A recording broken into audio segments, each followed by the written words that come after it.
The following dramatization is based on personal interviews, books, newspapers, magazine accounts, and the reports of the Presidential Commission and the House Committee on the Challenger accident.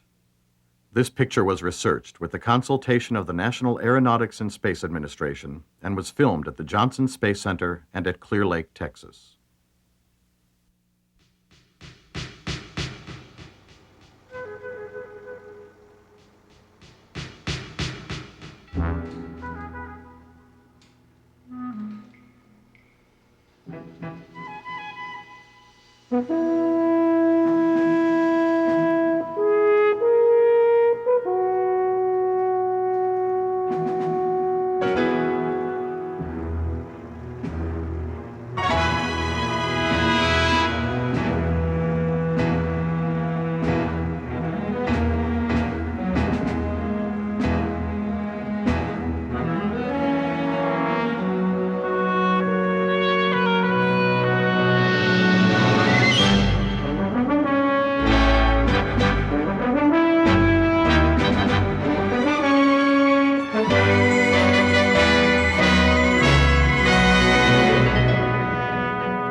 Hello, I'm Krista McAuliffe, talking to you from the flight deck of the Space Shuttle Challenger. We're in orbit now, and we've just stowed our seats. Since we're weightless, we won't be bolting them back in again until our return to Earth. Let me tell you, being launched into space is every bit as thrilling as they said it would be.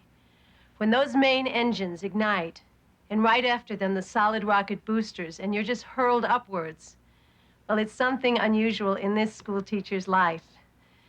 By the time the shuttle reaches the top of the tower, you're going 100 miles an hour. 2 minutes later, you're leaving the Earth at 3,000 miles an hour. 3,312.5. I knew that. She's within 10%. That's good enough for high school. Not in my class. I'll vouch for that. I watch her correct her homework papers. All right, class, order, order. Please, Krista, go on. Now I'd like you to meet our crew. This is the flight deck, and on my left is our commander, Richard Scobie. We call him Sco. He's one of the few enlisted men to have become an astronaut, and we're very proud that he's our commander. Boy, look at those lovebirds holding hands. Frightening. Don't make fun of romance, honey, or I'm going to knock you upside your head. You're a country boy. Well? Come on, let her rehearse. Well, who's next, Krista? On my right is my husband, Stephen McAuliffe. He'll be... Oh, no, honey, you won't be on the flight, will you? No, I'll be home doing the breakfast dishes. Wait a minute. Let's put some order into this. The man really on her right will be our pilot, Michael Smith. And I'm Judy Resnick, the flight engineer. Now, she sits right behind Scob and me, And during the ascent phase and on our return to Earth, she watches us to make sure that we do everything right. And everybody else watches her. Except you, I'm sure. Except me, of course. I'm always looking over at you, hon. I'm getting to like this role, Krista. You play the flight engineer. Take it, JR. And now, from the coffee fields of the Kona Coast, one of the macadamia nuts. And the man who still thinks I shouldn't be on this mission. That's right. What do you have against us teachers, Elle? Hey, nothing against teachers. Hey, wait, let me introduce him. Mission Specialist Ellison Onizuka. Come on, Elle, give us your deepest thoughts. You'll feel better. Well, we just scrubbed for the second time. Why? Because the shuttle is the most complicated machine ever built. You know, they call it operational, but it isn't. It's still experimental. I'm going whatever they call it, so move over, Elle. And if it's experimental, only professional astronauts should be flying it. Which doesn't mean I won't enjoy going with Krista. What about me, El? Glad to be flying with me? Oh, no, you're too much of an achiever. You got all these doctorates from MIT. Hey, what are you, a pineapple picker from Kealakekua? All right, let's get back on track here. NASA's #1 laser physicist, the man who launched our Spartan satellite to photograph Halley's Comet. And the sweetest sax player this side of Mars. Mission Specialist Ron McNair. And don't forget, El, black belt in karate. Ooh, show him, honey. Kick somebody. And finally, from Hughes Aircraft, my fellow outsider on the flight, Greg Jarvis. That's my hero. All right, Krista, that was perfect chaos. Flawless, actually. You'll be fine when you do it from space tomorrow. I wish we didn't have to wait until tomorrow. I could go out right now and get on board. Well, I wouldn't quite yet. The way I see this weather, none of us will be flying tomorrow. I know everybody's a little frustrated. It's our fourth scrub in the last month. But let's work on a quick turnaround, huh? Any contractors see any change in their flight readiness? No. Okay. Let's schedule launch for 0938 tomorrow morning. Now, very important. Extremely cold temperatures into the low 20s have been forecast for tonight. How will this affect each of you? Lockheed? If temperatures get down to the low 20s, we'll have a hard freeze for sure. We've never launched at anything close to that. I'll have to get more information, Arnie. Rockwell? We need to figure these temperatures into our data, but it looks possible. Larry? I can't give it definite yet. I want to find out if this kind of cold would trigger a violation of the launch commit criteria on the solid rocket boosters. All right. Jesse and I will be in the op center. Lewis, give me the firing room. Right. Right, Arnie.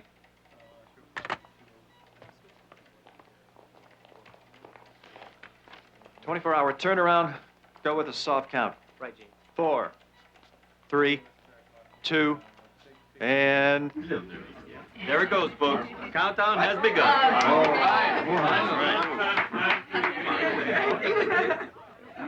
Well, Wondering what it's going to be like up there, Krista? No, I was back in the past. 6 months ago, the day I was chosen. I was a small-town school teacher. The closest I'd ever been to flying anything was the coach section of an airliner. I never could have imagined that I'd be here now, the night before a launch. All of us having become the family that we are. Any of you remember what you were doing July 19th? Sweating. Well, that's the main thing you do in Houston on July 19th. I think Lorna was giving me problems on July 19th. But that could have been any day. What were you remembering, Krista? I'd rather hear what you were doing back then. No, we'll catch up with you. Come on. Come on.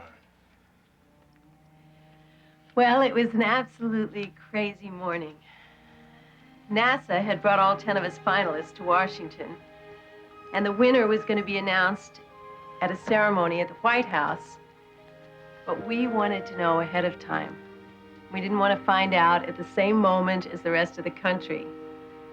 But Anne Bradley was in charge, and she absolutely would not tell us. It's out of my control, everyone. The White House will administer floggings if the winner's name leaks. They're acting like this is a national security issue. And I think what you should do is call the White House and tell them that the teachers aren't coming unless we know in advance who the winner is. Yes, now you're Exactly. I think that's a great idea.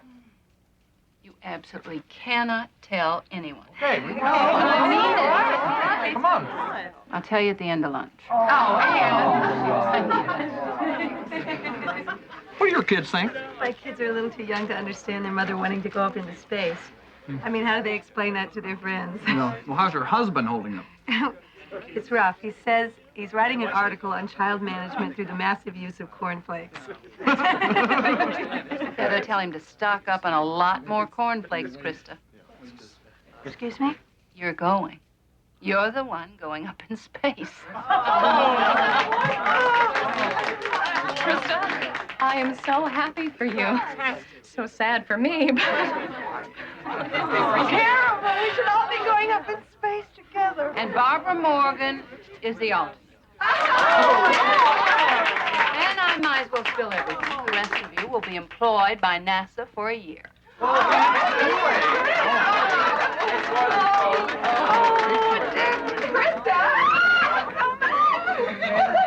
you realize? I don't. It just doesn't seem possible. We're actually going into space. You think there'll be a recount? Krista, even if there were a recount, you'd still win again.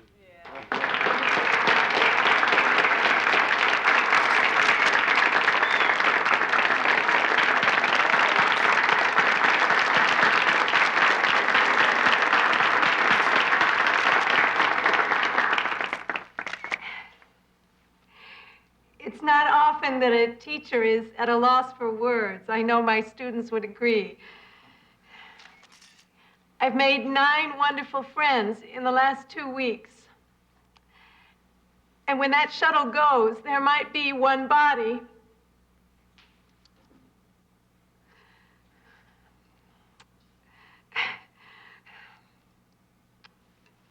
But there's going to be 10 souls I'm taking with me. Thank you.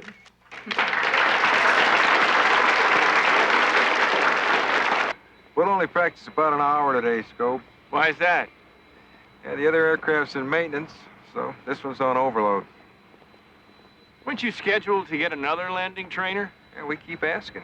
And they keep promising. Still looking for a January launch, Scope? They don't change payload or add a congressman. Think I'm gonna go even if no one else is ready. I agree. You're ready for a real one.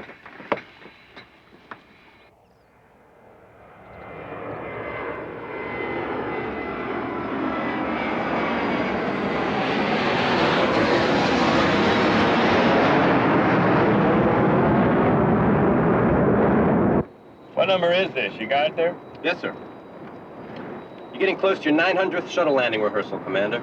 It's okay, Scope. You get the hang of it pretty soon. Yeah, well, I hope so. The folks with me are going to be real interested in how I fly the shuttle. Hey, that's right. You got the teacher. Uh-huh. How'd you find that out? We just heard. They tell the important people first. That a good idea, Scope? You like the idea of an outsider getting a seat on your shuttle? Well, it torqued me at first. You know, we got guys in this program who've been waiting 15 years to fly, and then they lose their seat to somebody who just walks in off the street. But I like the idea of us sending the first lesson from space. Now, I think a lot will depend on what this Krista person is like. All right, let's fly the shuttle.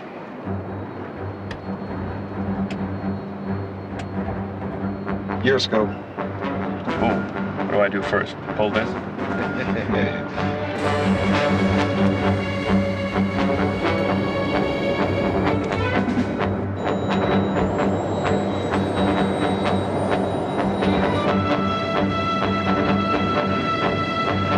You're offline. Right, I see it.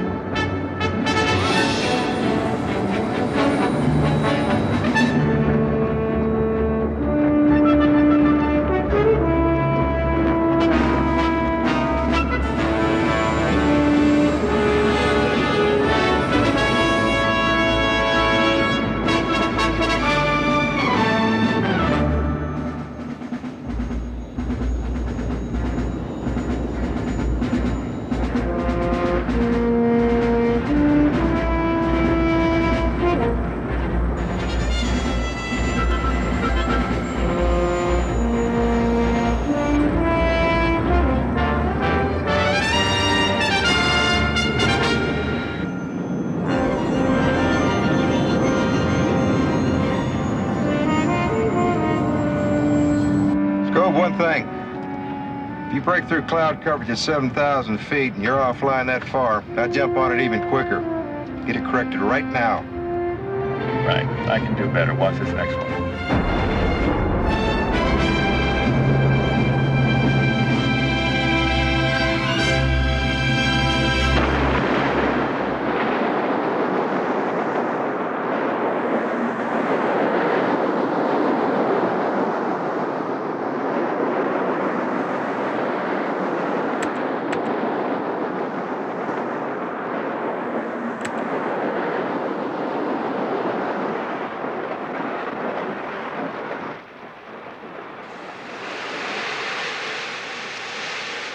How soon can we get inside and take a look at the O-rings? We'll start taking it apart tomorrow. In a couple of days, we'll give you everything you want. These horizontal tests don't give us what we want. The only thing that'll give us real information is the vertical firing under flight conditions. We fire it the way we're told to, Roger. We know that, Stan. If you try to test one of these things vertically, there's no way to hold it down. It'll launch itself. Fine, but the only way to know exactly what we've got is with a vertical firing. Somebody ought to tell management that. Well, we can't tell nothing to nobody today. It's quitting time. How about a beer? We don't drink in my family. Okay. Come on over to the bowling alley. Knock down some pins. It'll make you feel mighty. See you in a couple of days. Typical. Nobody seems to take this problem seriously. I'll bet 90% of the people who work here don't even know what an O-ring is, let alone there's a serious problem with them. Real discouraging. What's discouraging is Morton Thiokol not getting off its behind and doing something about it. Right. They got their contract with NASA, the shuttle is flying. Why talk about problems is their attitude. Well, they'll have to talk about this one. I hear if this O-ring problem isn't solved soon, NASA will be looking for another contractor. No way. If NASA dropped Morton Thiokol, they'd have to suspend the shuttle program for a year, redesign the entire booster, start a whole new test program. You know that's not going to happen. It's me. Sa. She. It's ni. Sa. She. It's ni. Yame. Ray. Caesar.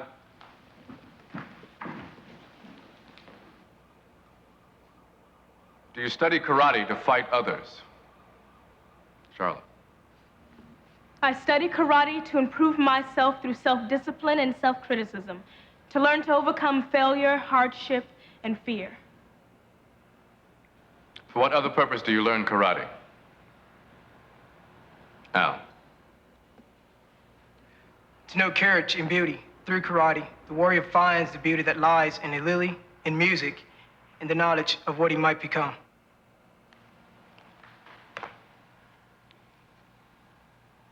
Is this a moment in which to fight or to smile? Okay. See you Thursday.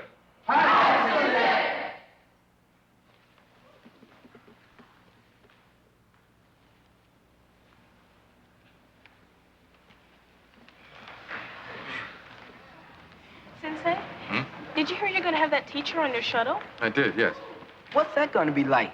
I mean, you're this brain already been in space, and she's a high school teacher. Who's going to be teaching who? Well, that's not the question. I mean, the question is, where's the opportunity here? I knew he was going to turn his back on me. Why is she going into space? And who'll be listening when she's teaching? Calvin? Us? Us. And when the teacher is giving her lesson, I'll be staring down into your classroom to see if you are listening. Hmm?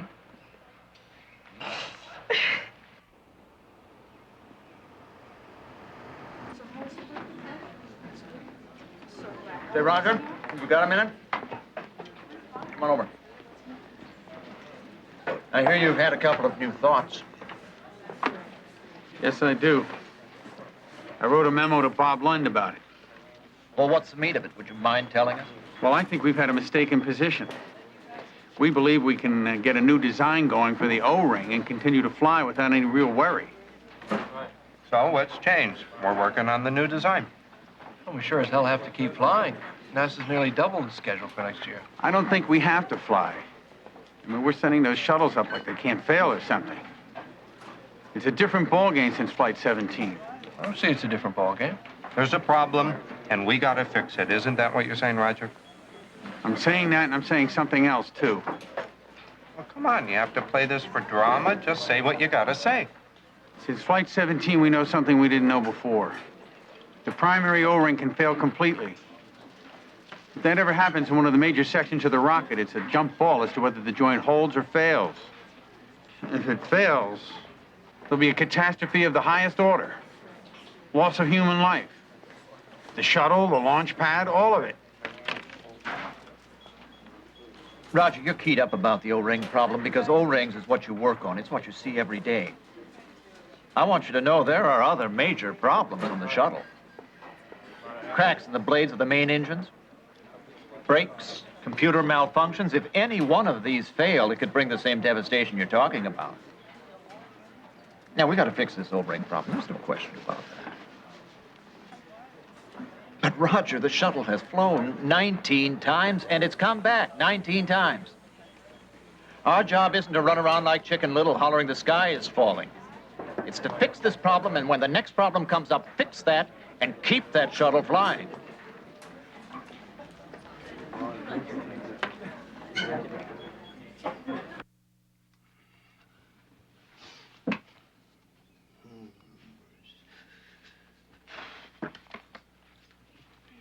Do you remember Claire? Oh, yeah, red hair? Right. We saw her at the PTA meeting. Uh-huh. Well, her husband's this race nut, and he has a soundtrack of cars screaming around the Indy track. Yeah. Well, I'm going to play it as background for your morning preparations. Well, very funny, no. We're on overload today, hon. Scobie's going to Washington. I've got to fly to the Cape to check out that escape system, then get back for the seminar on fire control that we're having here this afternoon. Then I've still got to bone up for the standalone sim that we're having Wednesday. Well, there's only one way. Plan the work And work the plan. Otherwise, it'll never get done. Right. Talking of plan and work, Yeah? do you think we could work in some family time? Yeah, we have to. When? I don't know. You tell me. Saturday? 40 minutes right after lunch. I could probably do that. A full 40 minutes? Oh, my. Now, I didn't dare hope we'd free up that kind of time. Hon, I know. It's just that there are so many things that I've got to get done.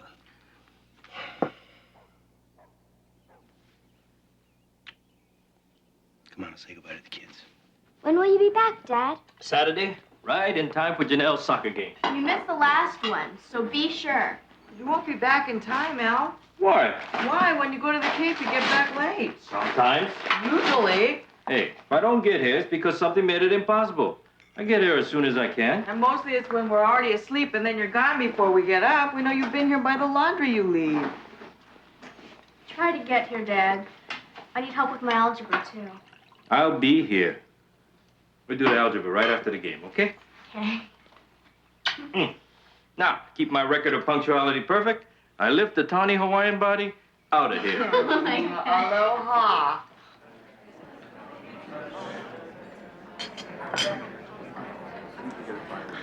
What time is your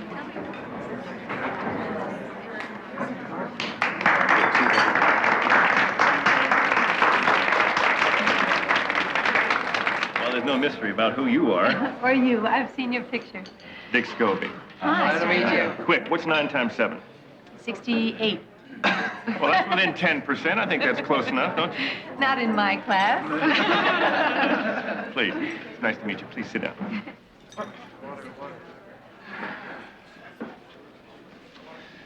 So, NASA asked me to meet with y'all and tell you something about the shuttle. Who's got the first question? I do. Go ahead. What do we call you? Well, Dick is fine. Mostly people call me Scobe. I picked that up in grammar school. Commander? Commander, no, you wouldn't use except during a mission. And even then, we're more informal, unless there's a crisis. Not that it fixes the crisis if people start calling me Commander. How often is there likely to be a crisis? Well, they don't appear on schedule, of course. Most of them occur during ascent and when we come back to Earth. So that's why we practice those the most. How are you in a crisis, Kristen? All right, I think. High school teachers have all kinds of crises to deal with. Oh, here. How do you get to be commander of a shuttle? I mean, I guess these are pretty primitive questions, but we're just getting into this NASA world, you know. No, that's fine. Most of us were test pilots. Weren't you in the military? The Air Force. 23 years ago, I was an enlisted man in San Antonio fixing piston engines on C-124s. How did you get from there to here? Well, I guess I must have married the right woman. June and my wife and I, we both decided there was more to life than me fixing engines and her being a waitress. So we entered college. I graduated from the University of Arizona and went into pilot training. And June? Well, I think you all have a friend in June. She's now an assistant professor at the University of Houston. Oh, great story. There's something that I'd like to know. Do you ever get scared flying into space? No, not scared. We've all been fighting too hard to get up there. By the time you become a commander of a shuttle mission, you've been in the program about 8 years, and you've done over 2,000 hours in the sims and simulators. So, during a mission, you're not afraid for your life. You're just afraid of screwing up. Senator Garn said he felt safer flying in space than he did going down the George Washington Parkway at rush hour. Sure. Well, he wouldn't be. Flying the shuttle involves real danger. You're sitting on top of a controlled explosion at launch. Solid rockets generate 44 million horsepower, and each one contains 500 tons of explosive fuel. So you light them and you ride them until they burn out 2 minutes later because there is no way to shut it down. It'll be very easy for something to go wrong. And yet you're not scared. And even after what you've just told us, neither am I. That's the way you have to feel when you're an astronaut.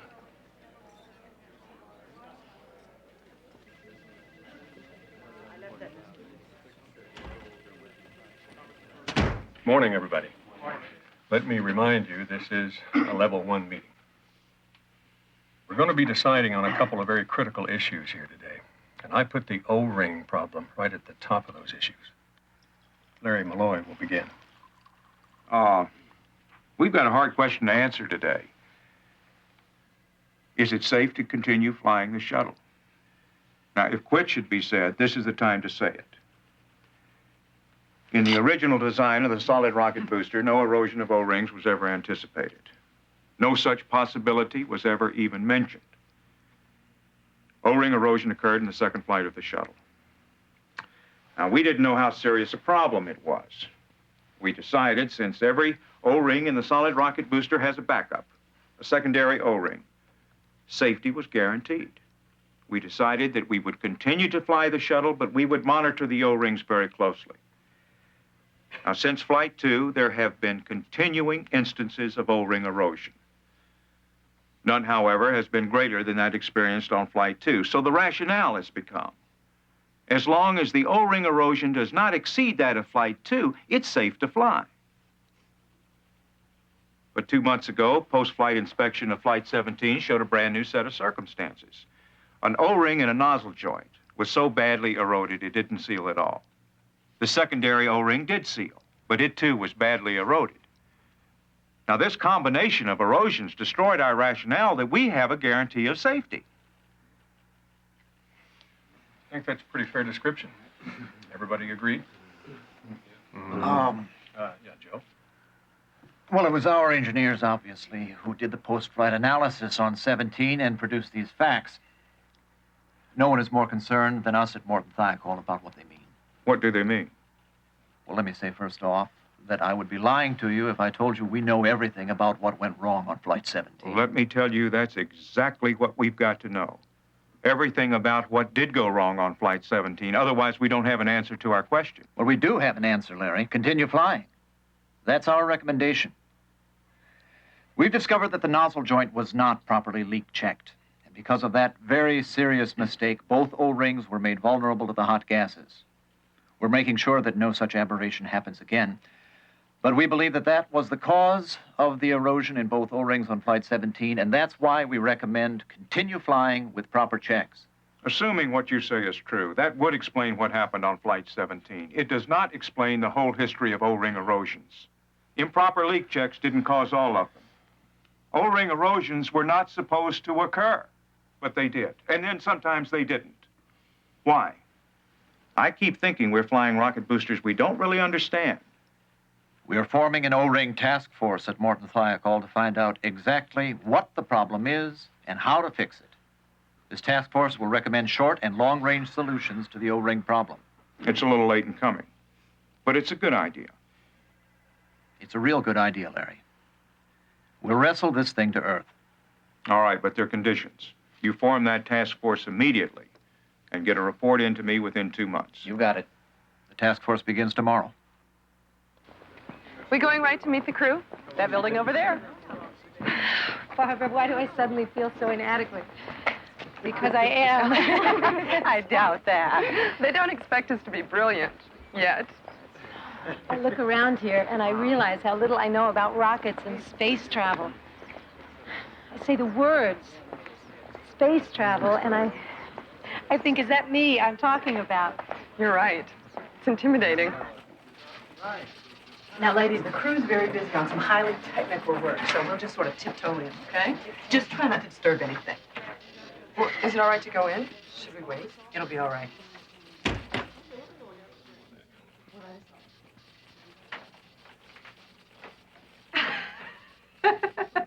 Hi. I'm El Onizuka. We'd like to welcome our journalist in space. Teacher in space, fool. Good morning, Krista. I'm the well-behaved one, Mike Smith. That is not the truth. He's always late to class, he doesn't complete his homework assignments, and he uses bad words. I'm the good student, Ron McNair. They're all truants, Krista. You and I will have to take this bunch of dead-end kids on together. I'm Judy Resnick. Hi. I see you in all the best places. Welcome aboard, Krista. Thank you. All together now. Good morning, Mrs. McAuliffe. Good morning, class. Teacher, can you tell me? What's the capital of Kansas? One of the primary colors. Ready to buy some beers tonight? No way. So we about ready, Jerry? Pretty much. Got something good worked out for us? You won't sleep through it. I want to be told if Mike eats a donut. We've got a $100 bet. Which I practically won. You wish. We're gonna be tough today. You win a beer, you'll earn it. Better get your money out now, Buford.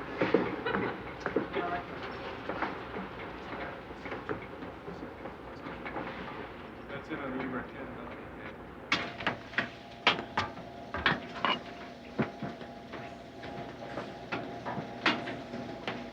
10. You seem especially vindictive today.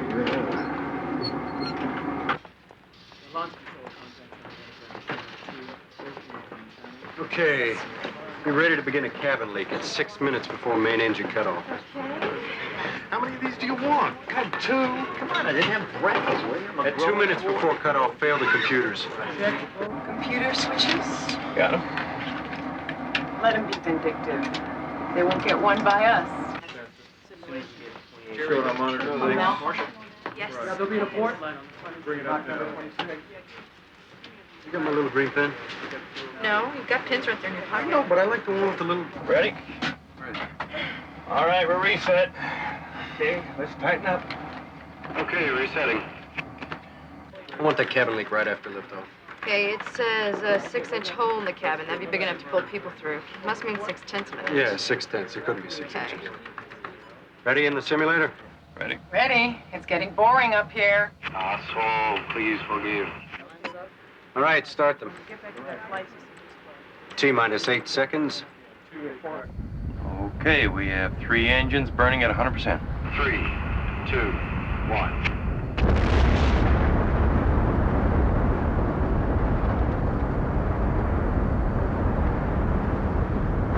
Houston, roll program. Roger, roll Challenger. LVLH. Throttle down.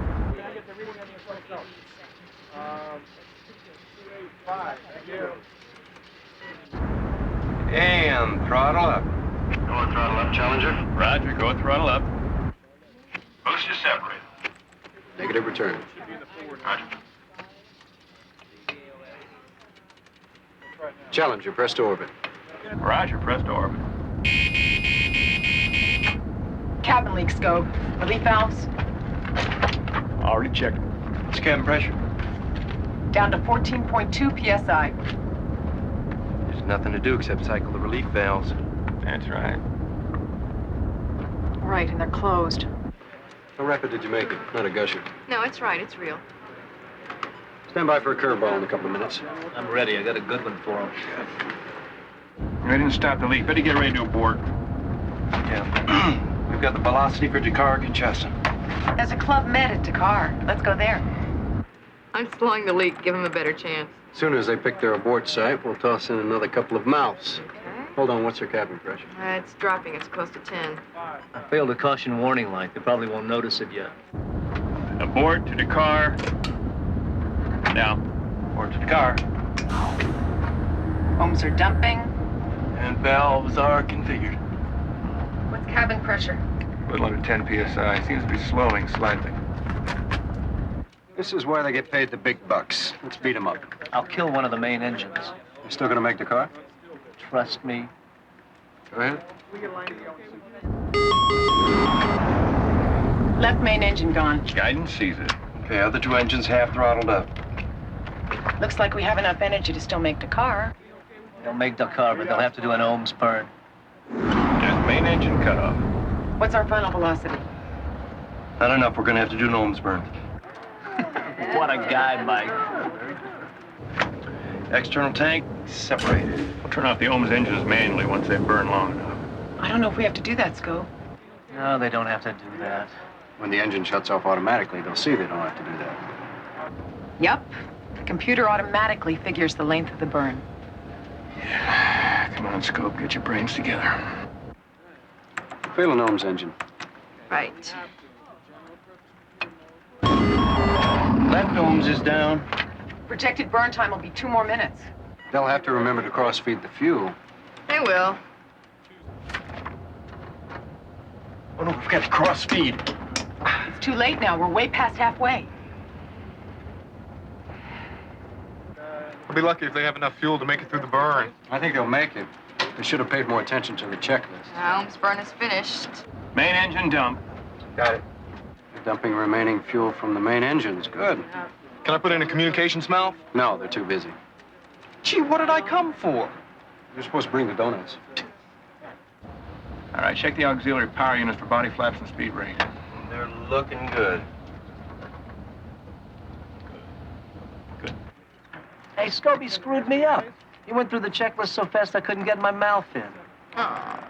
Gee, I'll fix that. I'm jamming the gearbox for the speed brakes. That'll keep them fully closed. Speed brakes are jammed. Well, there's nothing we can do about that. We may have too much energy to land on the runway. Mike, let's plan to bring the gear down early. High tailwinds over Africa. That's going to keep the energy even higher. Scope, should we try to open the speed brake manually? No, it's too late. I just tried.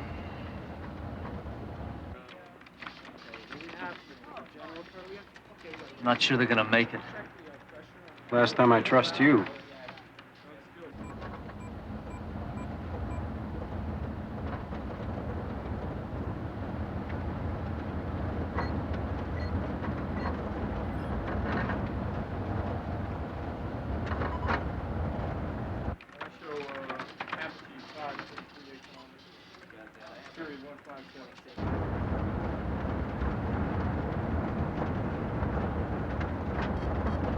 Mike, get the gear down.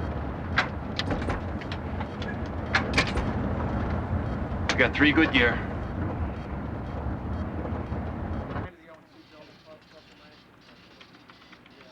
He won't get it down on the runway.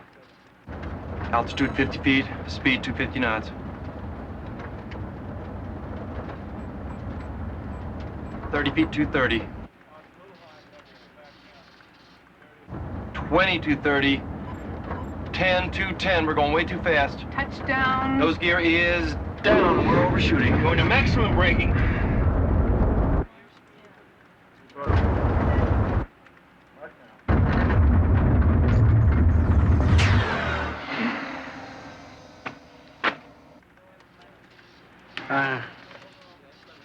I'm sorry we gave you so much energy. I want you to make that landing in case you ever do abort the car.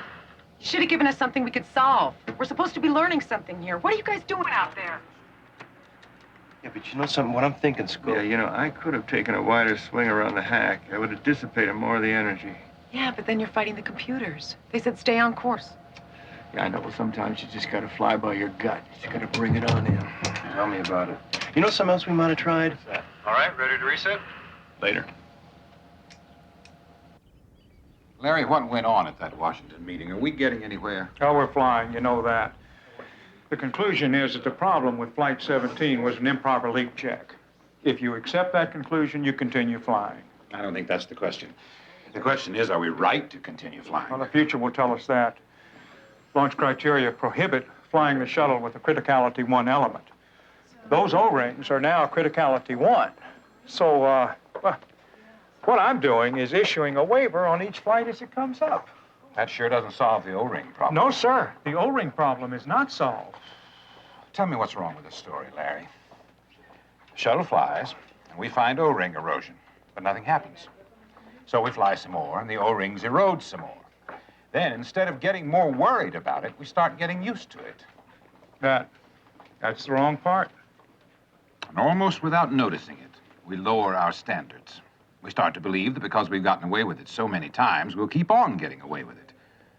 Well, we've gotten away with it, but we're not going to get away with it forever, Larry. I want to know how that task force performs, and I want the O-ring problem to have absolute priority.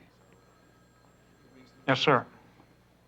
The instructor brings the chair to a stop, and suddenly you feel like you've started to spin in the opposite direction, but you open your eyes and you realize you're standing completely still. Good. You're picking things up fast. What else are they teaching you?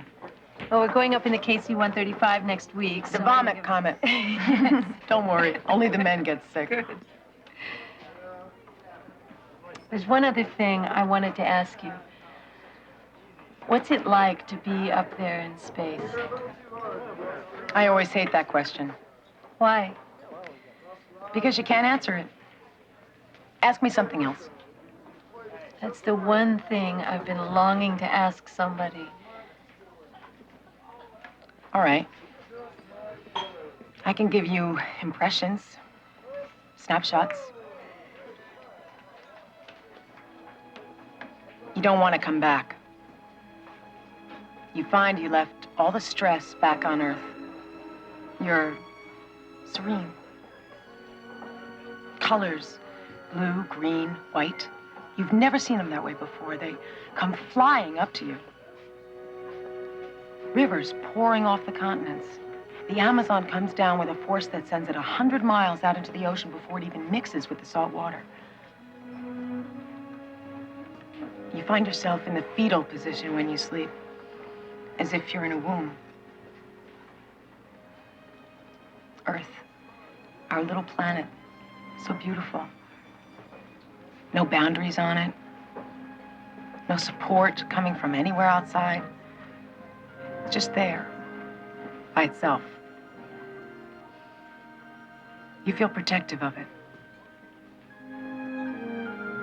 I can't wait. I can't wait to share that with my students.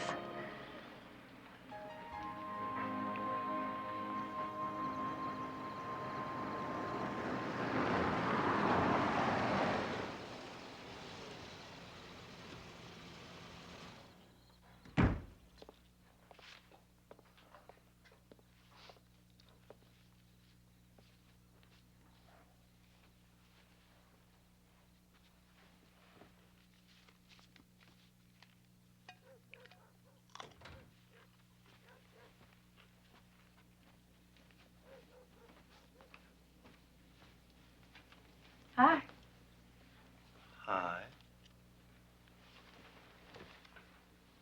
Is this for us? Yes. Didn't we used to have some children around here?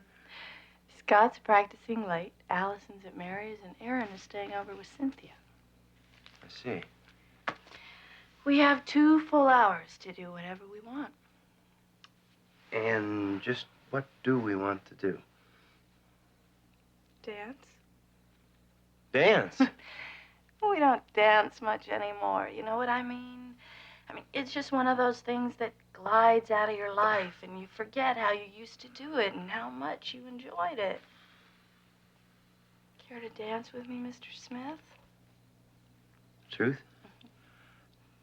Dancing was not the first thing I was planning on doing when I got home this evening. But, hon, if you want to dance... I've got a cassette of some South Carolina beach music. How long has that been? People are going to think they're rednecks from the 60s living in here. But we're going to start with something else. I've got this all timed, so come on now, darling.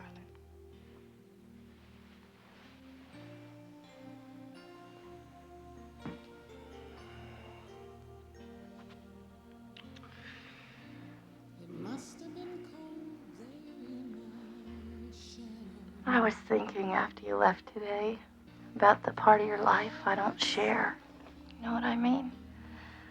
I'm not in the simulator when you do something smart and the trainers buy you a beer. I won't be on orbit to see you fly the shuttle back to Earth. I'm here at home. And the Mike I see is the father and the husband. And Mike, I don't know how you can be so terrific as an astronaut and then come home and be so wonderful as a husband and a father. It touches me so. Honey. Don't say anything. This is the part I want you to hear. Did you ever know that you're my hero? Everything I would like to be. I can fly higher than an eagle. 'Cause you are the wind beneath my wings.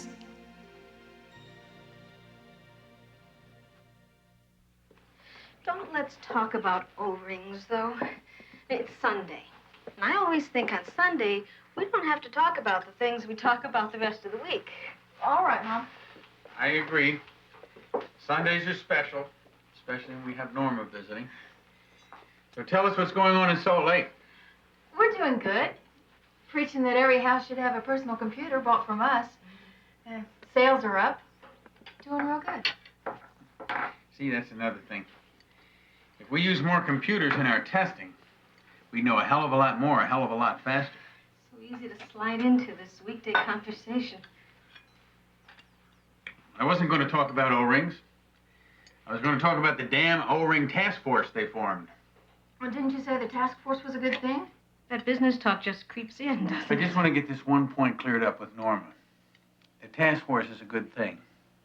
But the memo that created it doesn't demand that a solution be produced. It doesn't set a time limit. They just don't care. How can they not care? They formed the task force. Keeping things as they are is what they care about. Dad, do you mean they're actually obstructing the work of the task force? If it would endanger the crew and everything, why would they? It sounds frightening what you're saying, Dad. I'm not saying they want to endanger the crew. All I'm saying is we don't even know how these O-rings really work, or even if they work. If you're trying to solve that kind of problem, you do it as fast as you can, and you don't keep flying while you're doing it. I'm saying what I know is right. I'm sure you're right, Dad, but could there be another right? Could the company have a different right and be just as sincere?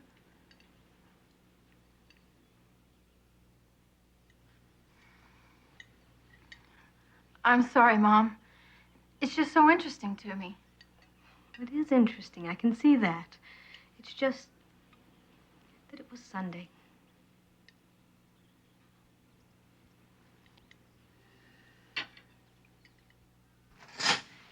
Ta-da! Oh, neat. It's a little loose. Well, they need to be to work in, don't you know? Through the hips. Well, you want them larger there. Is that comment directed particularly at me? No. In the weightless state, the blood, instead of heading for the feet the way it does here on Earth, goes to the middle of the body and stays there, don't you know? Great. I'll tell you one thing. I want to be photographed from the waist up when I'm doing my lessons. That's so lovely. Also, you know, you'll be an inch and a half taller in space. Oh, that's right. That would help. These black boots are what you wear for launch. Very smart. And these leather-soled woolen moccasins are for comfort in orbit. Oh, these are terrific. Oh, look at that. My kids don't really believe I'm going up into space. I'd like to walk into their room in the middle of the night with one of those on. Now, here's something for your diet. Space food. You'll select the meals you eat on orbit. Your meals will be color-coded. We've got 140 food and beverage items. Who wants to go first? I'll start.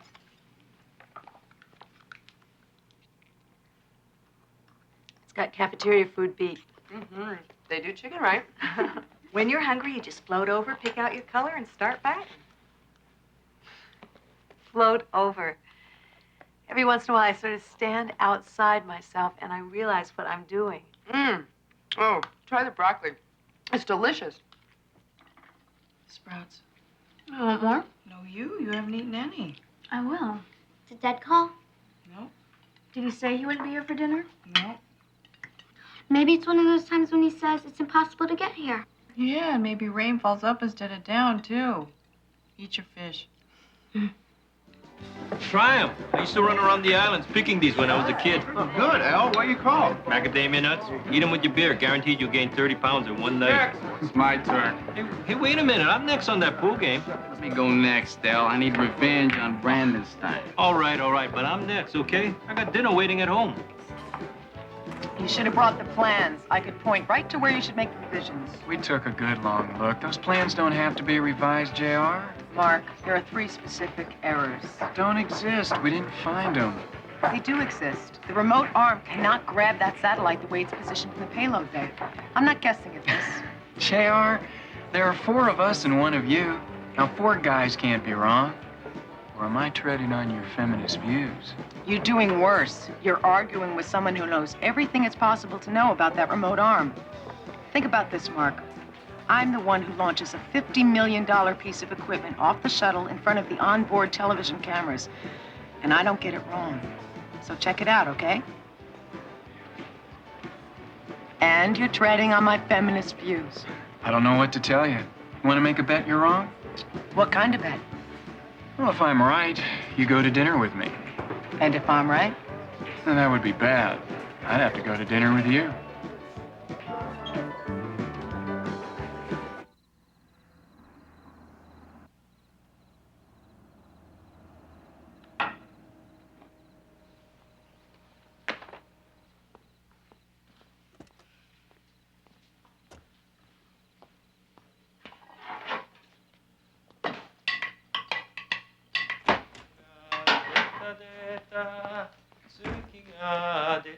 Hey, where are the kids?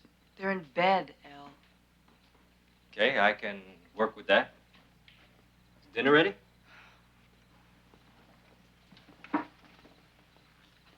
Why are you closing the windows? It's hot. I'm closing the window because I'm going to shout. Don't.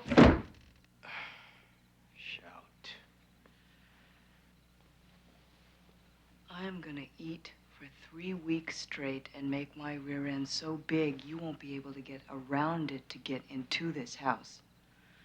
What do you mean coming home at 2:30 in the morning with that breath belching questions like, where are the kids and where's my dinner? I've been waiting, your kids have been waiting, I fixed your dinner, and you didn't even have the decency to call. But I had a couple of beers at the outpost. You had 40 beers at the outpost. Right now.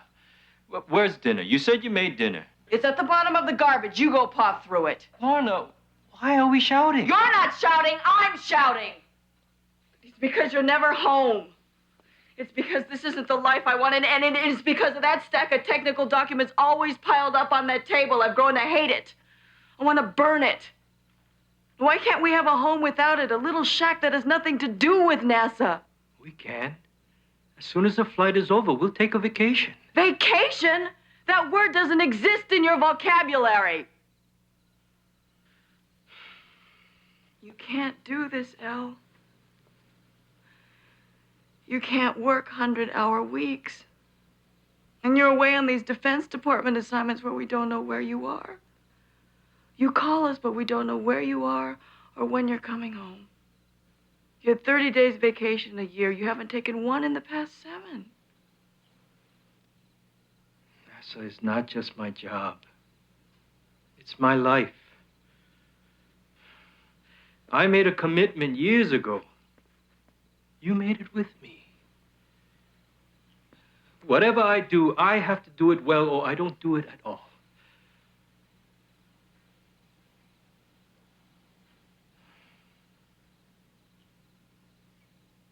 I'll try to do better, Lorna. No, don't do better. Do worse. Do less. Just stop, Elle. Be with us. The girls and I are a part of your life, too. Just come home. We miss you. I will. And we take that vacation. I promise.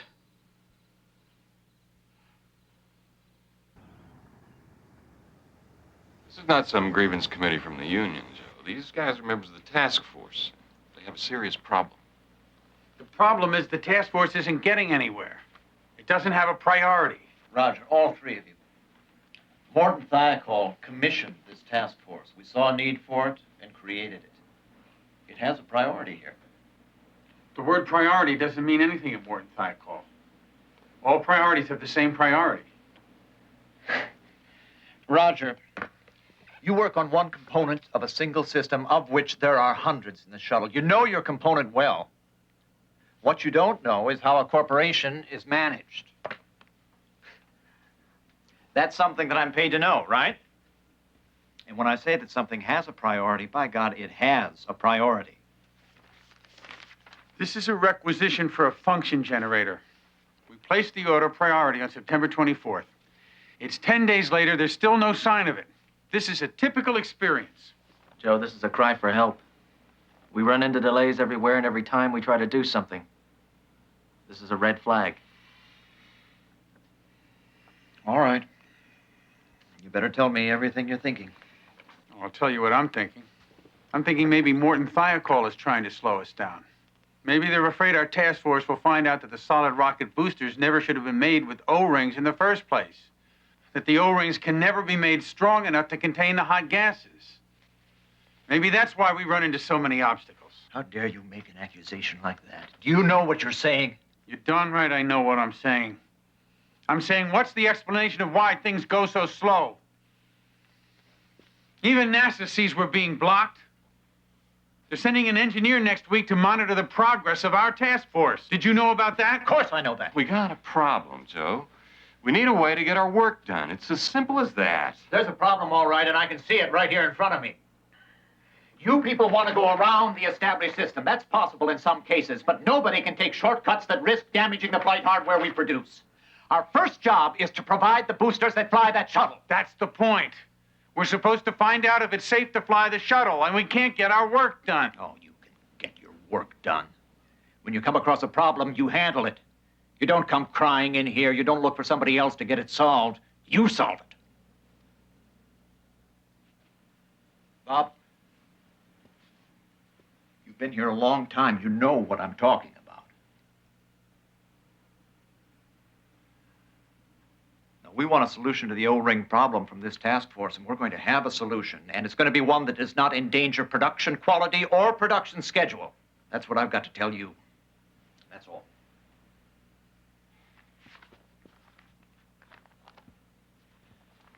I'm telling you, Joe, Morton Thiokol should not ship any more solid rocket boosters.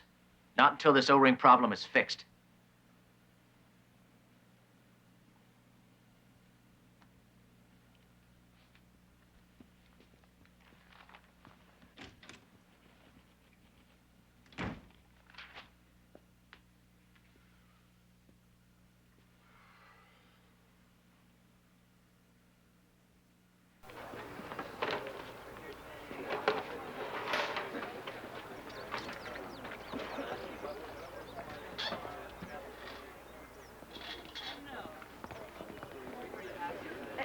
excuse me. Aren't you, what's her name? Yes, Krista McCullough. Oh, well, congratulations to you going up into space. Thank you. I can We hardly won't wait. keep you. We know you want to get on with your trip, but it's just so exciting to talk to you for a minute. Oh, thank you. You have a wonderful time down here. Oh, you have a wonderful time up there. Thank you. All of America is proud of you. So proud.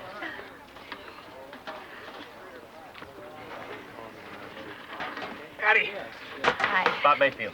Hi, Bob. I've been looking forward to our meeting. I'll be working with you on the lesson plans. Sorry for the tardiness.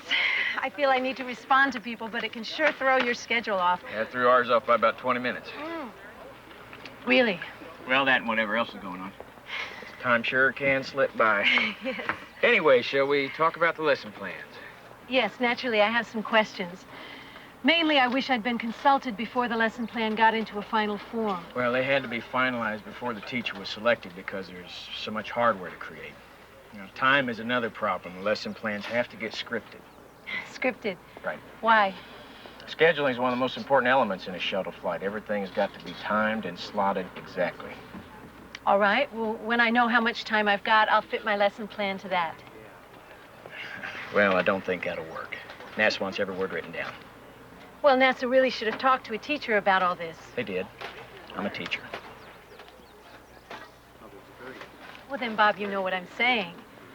This isn't a stage play. Teachers don't need speeches. All they need is their lesson plan and their students. It's worked for ages on Earth. Why shouldn't it work in space? Well, others will make that decision.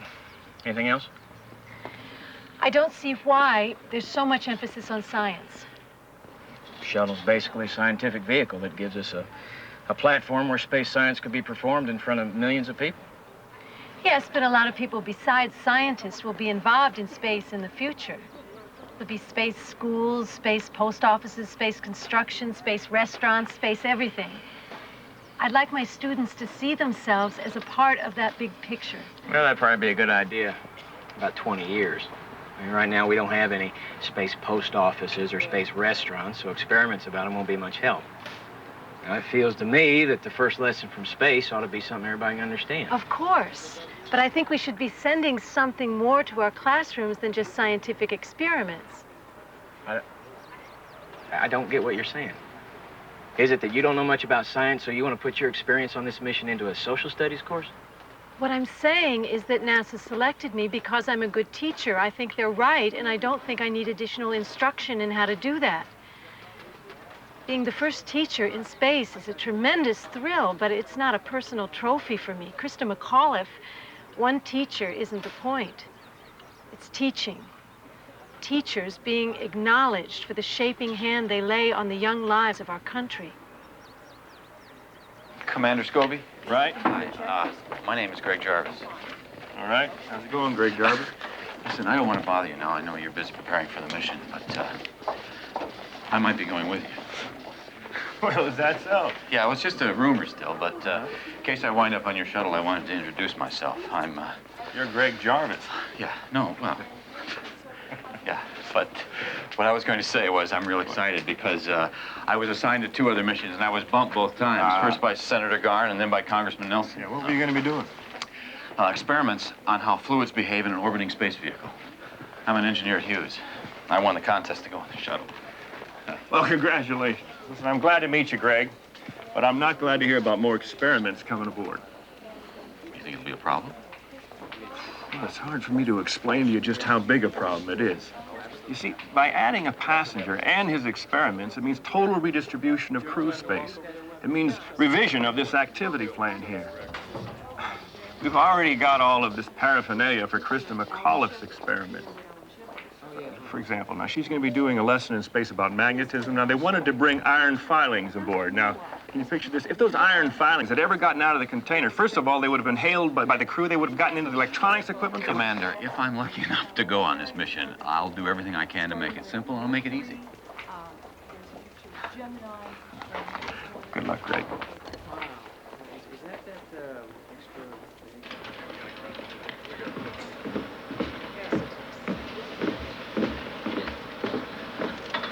You go in first, all right? Okay, you're next. Watch your head. Good boy. right. Now, these are the lockers where all the food and supplies are kept, okay? And this is the airlock, or the door to the payload bay, okay? And Daddy's seat goes here. This is where he'll be when the shuttle flies. Beside that door, which we call the hatch. Now, can you say that? Hatch. Right, and these are called? Lock. Very good. Right. I think our genius is ready to fly this thing. Well, I think so, too. Maybe we should go up to the flight deck. What do you think? Let's go. Come on. I'm gonna go up first, okay?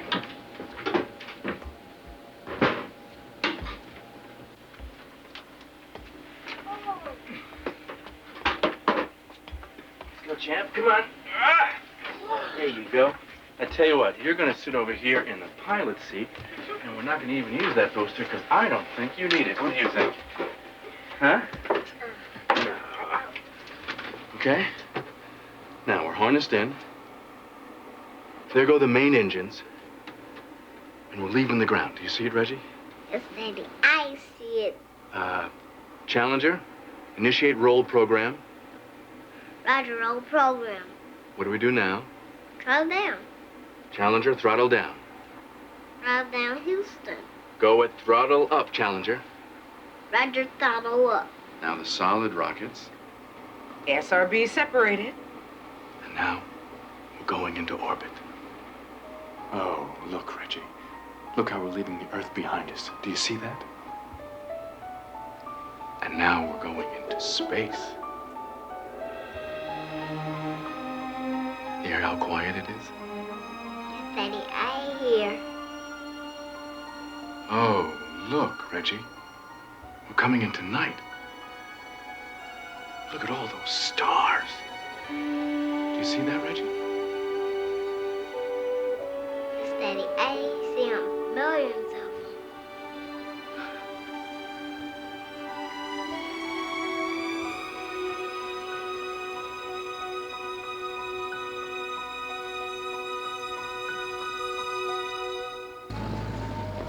We fly these things almost every day. Keep our skills sharp. You don't want any rust on you when you're about to launch in the shuttle. Right, Scope, I can see that. Take it easy now. Right. So first of all, when we get up there, we're going to try some dives, because I want you to feel G-forces like at liftoff. Now, I warn you, Krista, this is not going to be like airline flying. I want to get you ready for what you're going to experience during liftoff and ascent and during re-entry. You ready? Ready. All right.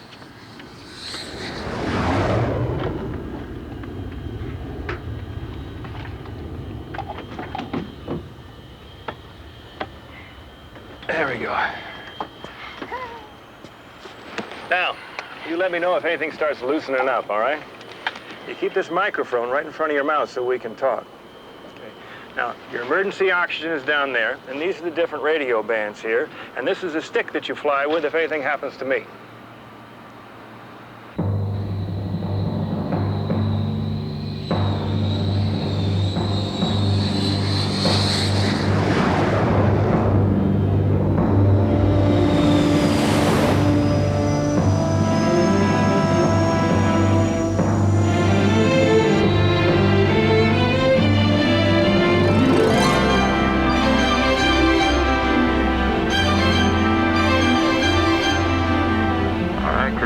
Here we go.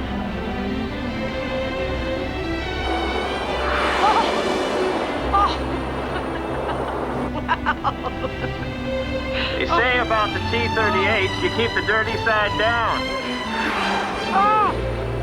But you can see it's just as easy to fly a belly side up. Want to stay here for a while? If it's my choice, Scope, I think I could see better right side up. All right.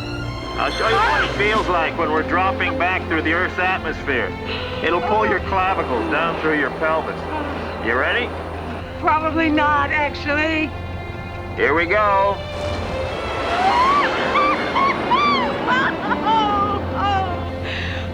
The bottom's dropping out. Well, that's bad. Hold on to your bottom, Krista. You don't want to lose that. We'll go back up there now and do a couple of other maneuvers that'll show you what a graceful little bird we're in. These are known as aileron rolls. Once you get the hang of them, you can do them all day. But the constant turning makes some people queasy. You're not getting queasy, are you, Krista?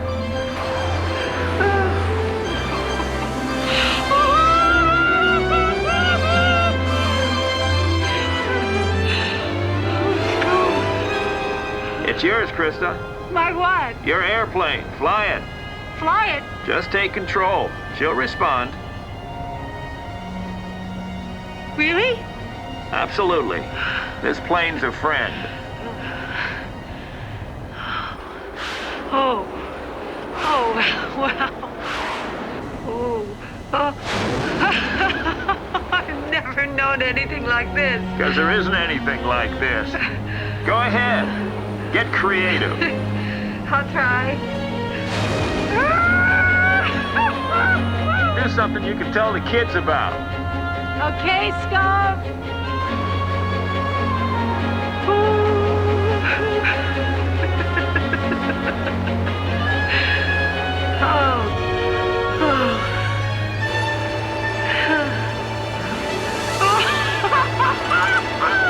Hey, that's pretty good.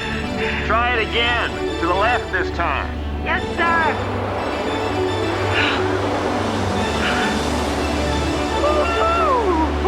Hey, that was big time. Congratulations, Airman McAuliffe. Watch this. Even better.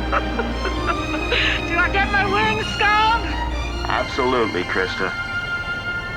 This is what I wanted to share with you. This is freedom. I hope it's something you'll remember. Oh, Scum.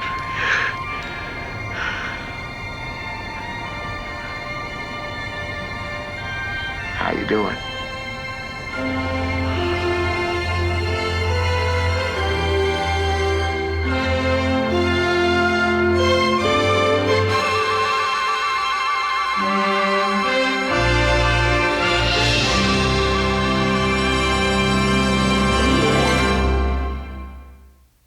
There's just so much to learn.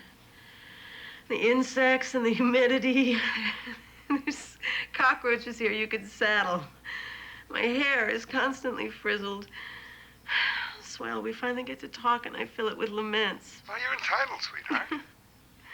No, don't even listen to me. This is ridiculous. I'm the most privileged person in the United States. I'm lonesome, Stephen.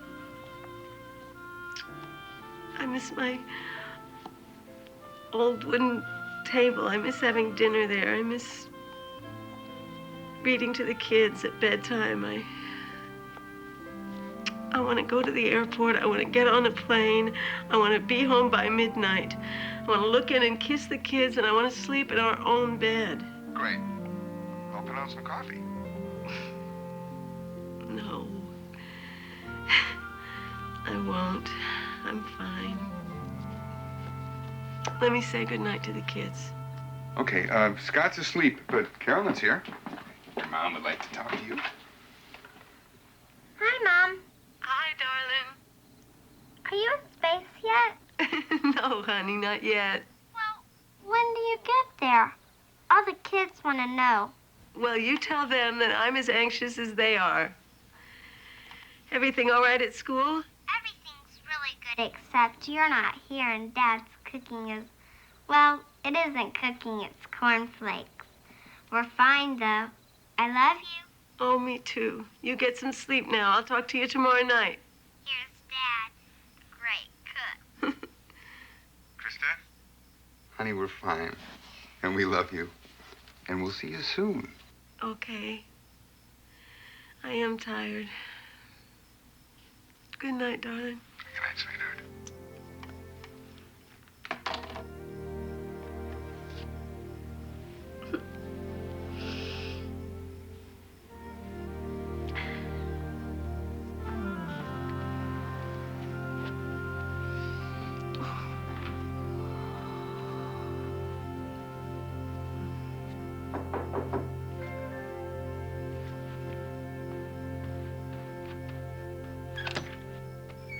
Krista? Yes.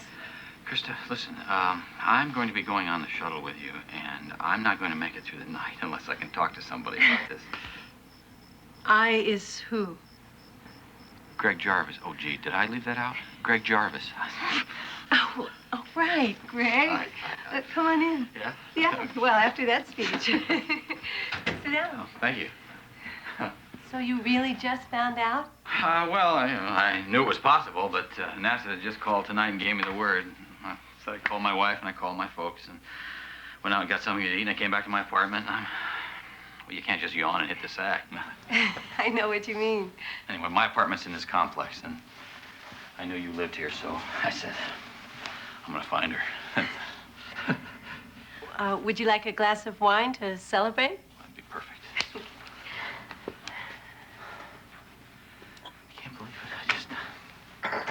I can't believe I'm really going. I'm going. I mean, you look at these astronauts and they're like perfect human beings, and there you are, you know, your hair's falling out, and they call you. It's a dream. It's like a bad dream for you, some guy barging in on you. No, Greg. I'm probably the only person in the world who could understand exactly what you're feeling. Thank you. Thanks, Krista. As Commander Scobie would say, welcome aboard, Mr. Jarvis. Thank you, Commander. I'm honored to be aboard. Truly.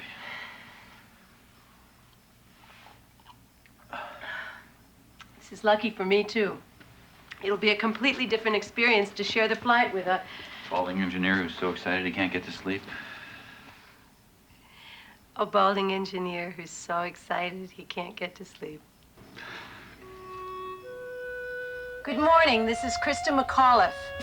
Today, I'm going to be taking you on the ultimate field trip through the Space Shuttle Challenger. First, I'd like you to meet our commander, Dick Scobie, who's sitting here to my left, and this is our pilot, Michael Smith. Yeah, Al, our comm room seems to be breaking up a bit. Let me try the variable delay switch here. Talk to me back now. Okay. Well, what I'm trying to do is get this rigged. This will be after the EVA. Yeah. Now I can hear you now. That's good. Good. Now, that bolt, I think, turns to the left. It does turn to the left, so you're going to have to... That's right. Yeah. That's what it says in your checklist there, right? Yep, I think you're right. Boy, it feels great down here. Like a summer day in Houston. I'm going to need more of you guys. All right, a little bit more. Yep. There, okay. Yeah, that's good. All right, left, right, and you are clear.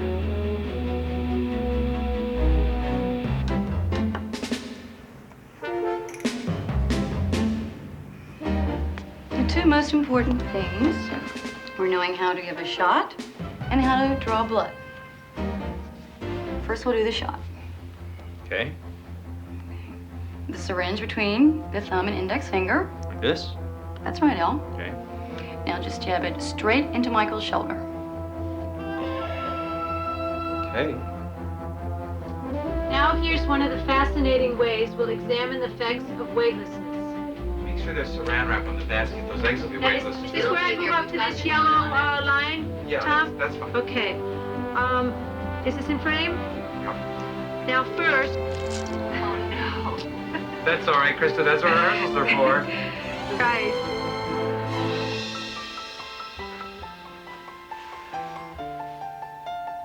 Isolate the cross-feed line between the thruster system and the maneuvering system. Then check the manifold. That fascinating prose put you to sleep? KC-135 is the aircraft we use to produce weightlessness. Now, I just want to remind you that when the aircraft comes to the top of the climb, the pilot puts it into a fall for about 30 seconds. And that's when you'll be weightless. Krista, that will be your chance to practice your experiments.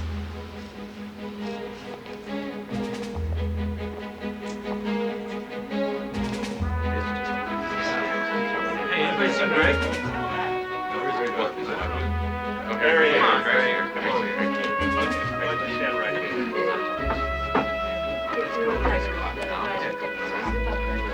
Should we zip it up?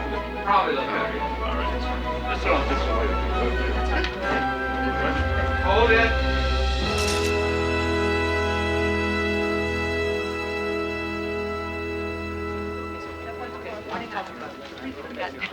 Hello, hi. Krista, I need to talk to you. Would later be okay? We've got so much to No, cover. I think now. Come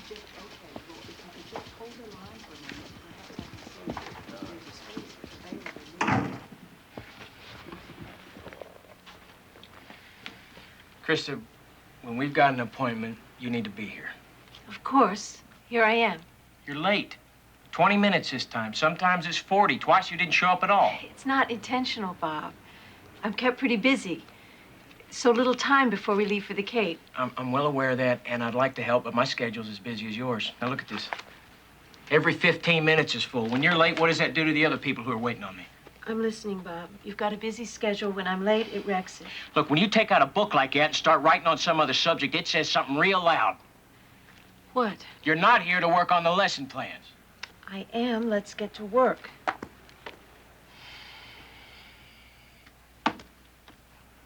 No. You can go. You know what lessons you want to teach. We'll just stay out of your road. Why are those chemistry experiments so important? Can you tell me that? You're not interested in why I think those experiments are important, Krista. Say it again. Let's see if I can hear it. I don't want to. I really don't. It's two different views of the world. You teach social studies, you see the world that way. It doesn't seem possible for you to see it any other way. That's all. That's not all. Say everything about me or anything else. That'll help us the most.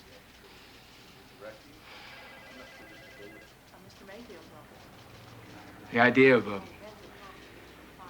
schoolroom in space ignited this little section I'm part of. We talked about it, we argued, we imagined, and out of it came a beautiful idea. The teacher performing an experiment in a weightless state while the students on Earth did it along with her and saw the fantastically different results. And that single action would illuminate the greatest mystery that surrounds us. Gravity. I think something all the teachers here share is the desire, just once or twice along the way, to have our students absolutely awed by what they're learning. And we thought this experiment would do that. I guess that's why we had such high hopes for it.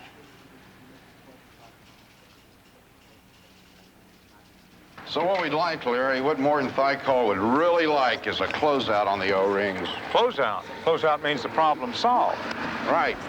But the problem with the O-rings isn't solved. The problem with the O-rings is being tracked through the monthly board review. Giving a closeout here isn't going to change the work we're doing or the speed we do it at. It'll just keep the review books from getting fatter. I'm not sure I got that. Look, giving a closeout will keep the O-ring situation on one set of books. It'll get rid of mountains of unnecessary paperwork. The books, 1 set, 2 sets, 3 sets, are there to tell us we got a problem now. Now, the way to keep the books from getting fatter isn't to close them out, it's to solve the problem. We're trying to solve the problem, but all this paperwork really slows us down. Boisjolet, Ebling, all of them are asking for less paperwork. Al, paperwork is not the problem. And it is not the answer to what's taking so long. Now, that's my question. What is taking so long?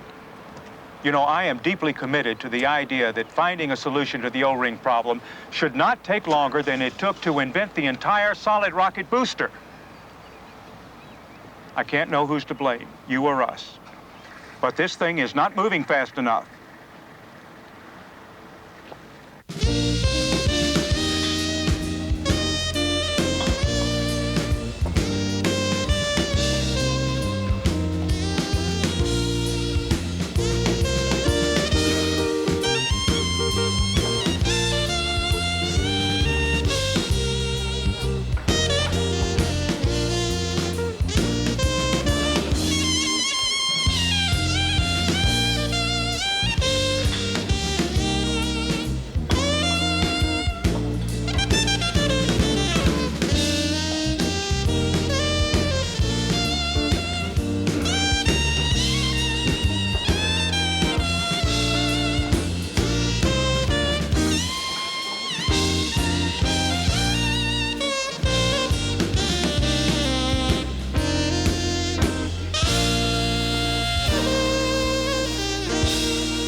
Ron. Thank you. Thank you.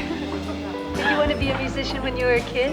My grandmother took charge of what I wanted when I was a kid. What did she want? For me to finish high school.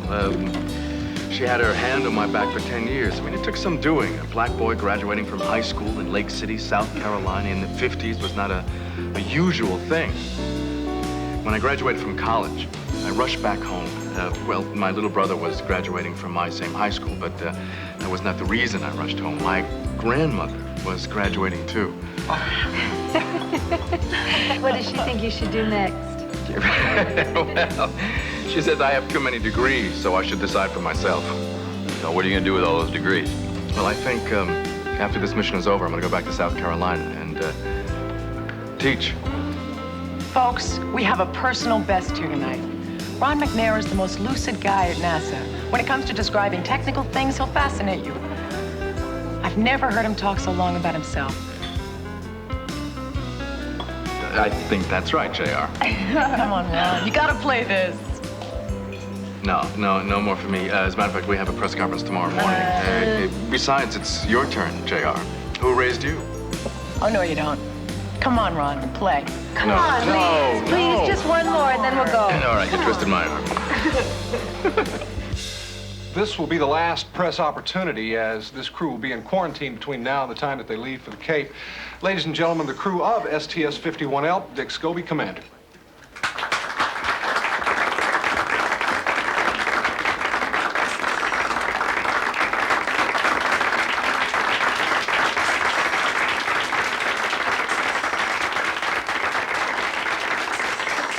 Okay, Mark, why don't you get us started? Commander Scobie, what do you enjoy most about spaceflight? Oh, all of it, I guess. But in particular, now there is the launch with all that dissociated machinery going off all at the same time. Mike, you've been waiting 5 years to get into space. Was it worth the wait?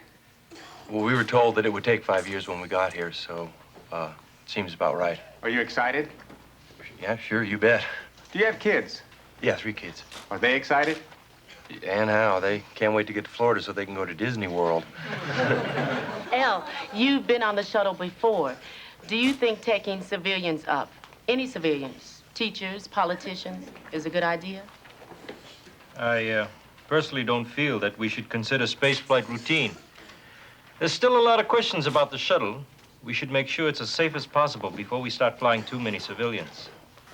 On the other hand, I wouldn't mind a malfunction or two once Challenger reaches orbit. Spent a lot of time, hours underwater, training for an emergency spacewalk, and I'm anxious to try one. You mean you hope something goes wrong? Oh, I'd love to shinny up that remote manipulator arm. Be like climbing a coconut tree back home. You're a payload specialist on this flight, Judy, aren't you? Mission specialist. What about the malfunctions in the simulator? Do you find them difficult? I wouldn't say difficult. It's a matter of understanding the systems and practicing a lot. That's how we train. We practice a lot. Do you practice so much that when you actually get there, it's an anticlimax? When you get there, it's just like you practiced it. That's what the simulators are for, to give you real situations. Judy, do you think that Krista can humanize space better than the astronauts have? Krista's a wonderful teacher, but we haven't talked about that. You ought to ask her what she thinks. Are you excited yet? Well, when this started, I didn't think I could get any more excited, but it just keeps building and building. I'll probably be a nervous wreck by the time we launch. Didn't your family come down for a visit? Yes, they did. NASA was wonderful. They took them on a tour of the whole Space Center. What part did they like best? Well, I asked my daughter, Caroline, what she enjoyed most. She said the tuna sandwich. Krista, do you have any concerns about the trip? Are you worried? Are you afraid? Well, I can honestly say that I'm not. Maybe I will be when I walk across that catwalk, but right now there's so much to do. This crew has made me feel that I'm a part of them. There's no group of people that I'd rather be sharing this adventure with, no group of people that I'd rather leave our planet with than the people at this table. Is that true, Commander? Has Krista really become part of the crew? Well, taking anybody who hasn't been trained as an astronaut is just something you'd rather not do. And we had to watch Krista stumble around a bit. But she's shown the special person that she is. And I don't believe any of us would go without her now. Greg, Krista says she's not worried, but fear might hit her when she starts to get on board. What could you say to put her mind at ease? I could tell her that she's right. The unknown is mysterious, frightening. But when she walks out and she sees those giant boosters and the big tank, 6 million pounds of fire and thunder smoking, she'll know it's real. Ron, I understand that you often visit schools and talk to young people. Yes? What do you tell them? Well, that's not really the province of today's questions, is it? Why don't you ask me questions about laser physics or Halley's Comet? It's an aspect of you that I'd like to know about. All right, I tell them it doesn't matter who you are, where you come from, or how much money you have. If you want to reach a goal badly enough and you're willing to work hard to get it, you can be what you want to be. Greg, how does it feel to finally be getting a chance to fly in the shuttle? All right. Well, basically, yeah, fantastic. And you're on board to... Do fluid dynamics experiments. Observe how fluids behave in a weightless state. Or how I behave in a weightless state. Greg? You came late to this mission. Been with this crew, what, 5 or 6 weeks? 6, yes. What feelings do you have about them? Admiration. I wish I could say this better, but I'm honored to be one of them. All right, I think this is a good point to wrap this up. We'll see our astronauts at the Cape. Thank you, ladies and gentlemen.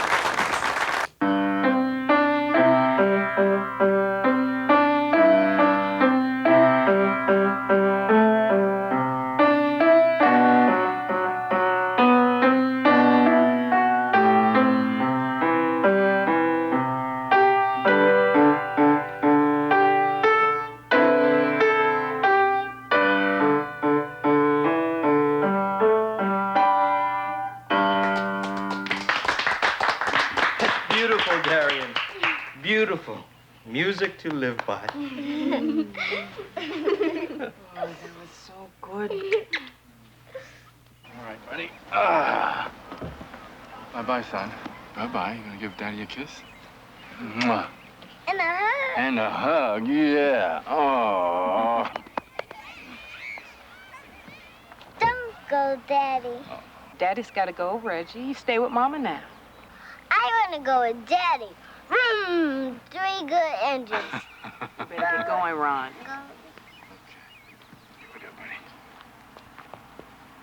Bye-bye, baby.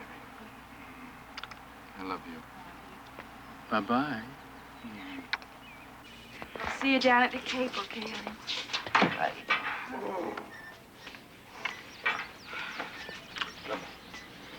And with my big girl. Here you are. Come here, you. Oh!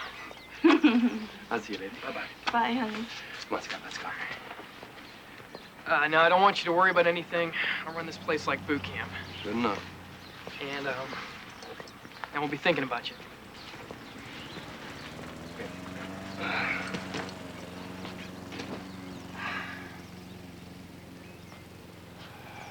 Look, Scott, you know there are always risks involved in space flight. And you have to think about that because something could happen. If something did happen, you'd have to be strong. I know, Dad. So don't let anything happen. But, I'll be strong if you need me.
My 6 Months at NASA by Krista McAuliffe. But while we were all talking, I looked out the window and I saw a shuttle pointing up at the sky. Ann Bradley's voice drifted back. You better tell Steve to stock up on a lot more cornflakes, Krista. And the dam broke. Memories of the whole past 6 months. I can believe it, Krista. I've watched you go through a big change. What do you think is your most important discovery in those 6 months? What I'll remember most is what I've learned. Something about flying the shuttle, a little about propulsion systems, a lot about excellence. Well, let's see how much you've really changed, Krista. What's 9 times 7? Quick! 64. That's 2% error. Now, that's pretty good, huh? Not in my class. Well, the real journey begins tomorrow, folks. So what do you say we go in and get everybody fed? Great idea. No, it's from the same. Go. No more scrubs. I'm tired of those. Let's just go. That's what I just asked. Yeah.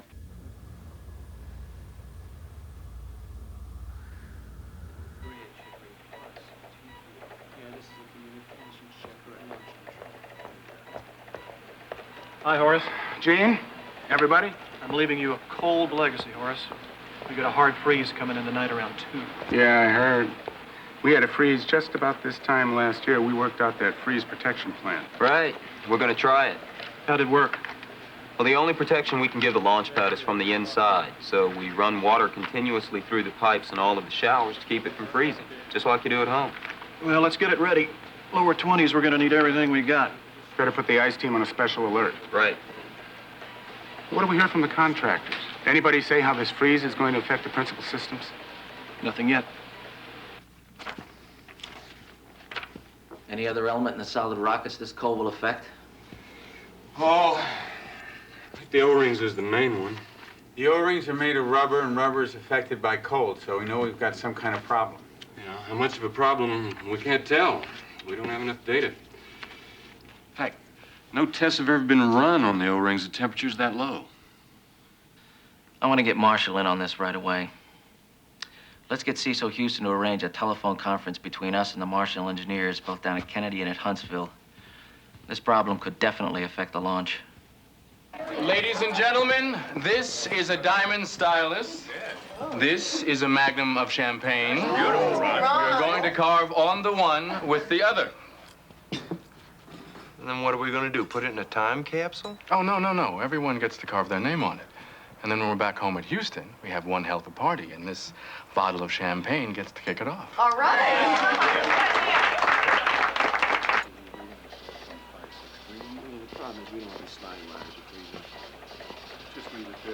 Nobody reporting launch violations due to the cold?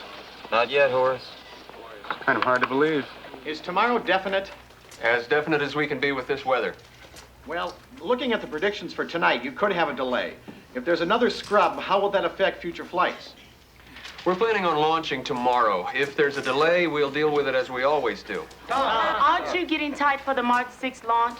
Our schedule's always tight. We're used to tight. But to have any hope of keeping the schedule you've announced for 1986, don't you have to get Challenger off within the next 2 days?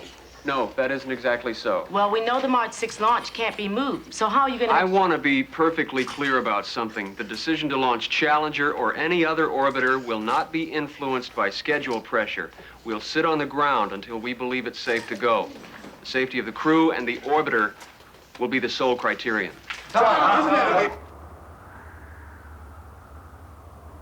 This is Cecil Houston. I think we have everyone connected. Can you all hear me? Yes. Yeah. Yes? Morton Thiokol has some concerns about the effect the cold weather might have on the solid rocket boosters.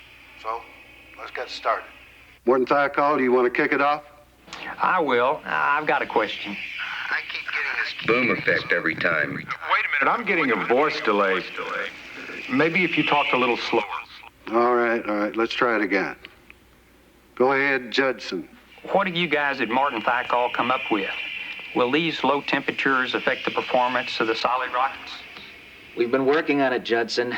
There's really no experience base for that kind of low temperature, but it does look like there could be serious problems in launching in this kind of cold.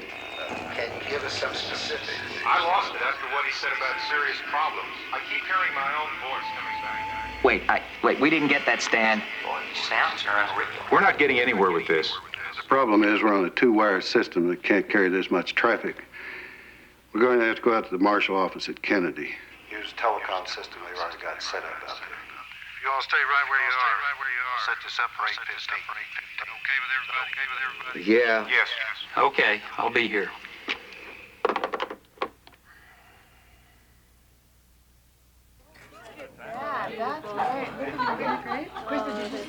Well, I think it's about that time, folks. Yeah, it's time for the families to head on home, because from this point on, I want the crew to be thinking of nothing but the mission, all right? Nobody's going home. There are parties here in Titusville, parties in Orlando. We have 3 busloads of our own. Well, you all have fun. I'll be in much more of a party mood when I get back. I'll see you in a week. Okay. I did it. Your thesis? When the flight got delayed, I called the university, and they said if I mailed it before the launch, that they would give me my degree in orbit, the first degree awarded in space. Greg, this is inspiring. Well, you've got to get it to Hughes by tomorrow morning so they can type it up and take it over to the university. Oh, it'll be there first thing. There ought to be something momentous to say. What? There's nothing that we need to say to each other. Well, something better than see you in a week, honey. Well, see you in a week sounds good. Hits it on the head. Well, catch some stardust for me, will you? All I can hold.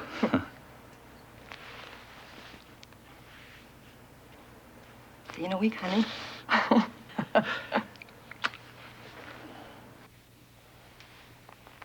Oh, thank you. You look for me and the kids tomorrow, okay? We'll be the ones waving. I'll spot you. The kids okay? Oh, they're fine, fine. They're excited. I told them I'd take them to Disney World if you didn't go. But I have a feeling you're gonna go. I think you'll finally be up there. I love you, sweetheart. I love you, sweetheart. And I love you and the kids more than anything on this earth.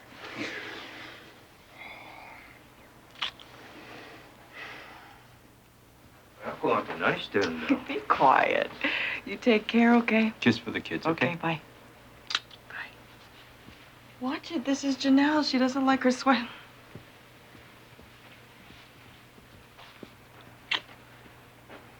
Boy, some swell time for you to get romantic, are you? You want to hang around? I want you to hang around. I'm going to throw away your roller skates.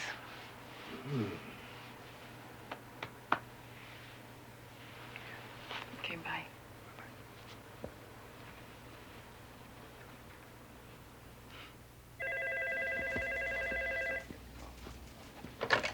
Cecil Houston. This is the Coast Guard. Yes, sir. What can I do for the Coast Guard? We're in communication with your 2 recovery vessels, the ones that'll pick up the solid rocket boosters after launch tomorrow. Yes. They're on station 120 miles due east of here. Right. That's right. They're in a full gale out there. Captain Devlin says he's never been in conditions like these outside of a hurricane in the North Atlantic. 50-knot winds, extended gusts holding at 72 knots, waves 30 feet high. Now, those are shallow draft vessels, and they're in survival mode heading back, Mr. Houston. Thing is, they won't be on station to retrieve the rockets if you launch in the morning. Don't know if that'll affect your plans or not. No, I did get your message, Krista. I was sorry not to have a chance to say goodbye, so I'm glad you called again. I called because I thought about our discussions, Bob, and I really do think you all created a beautiful experiment. I had to become a student again to appreciate it. I just wanted to say that, and I wanted to thank you. That's great, Krista. I'll tell everybody. I hope you will. It'll mean a lot to me. Hey, it'll mean a lot to them.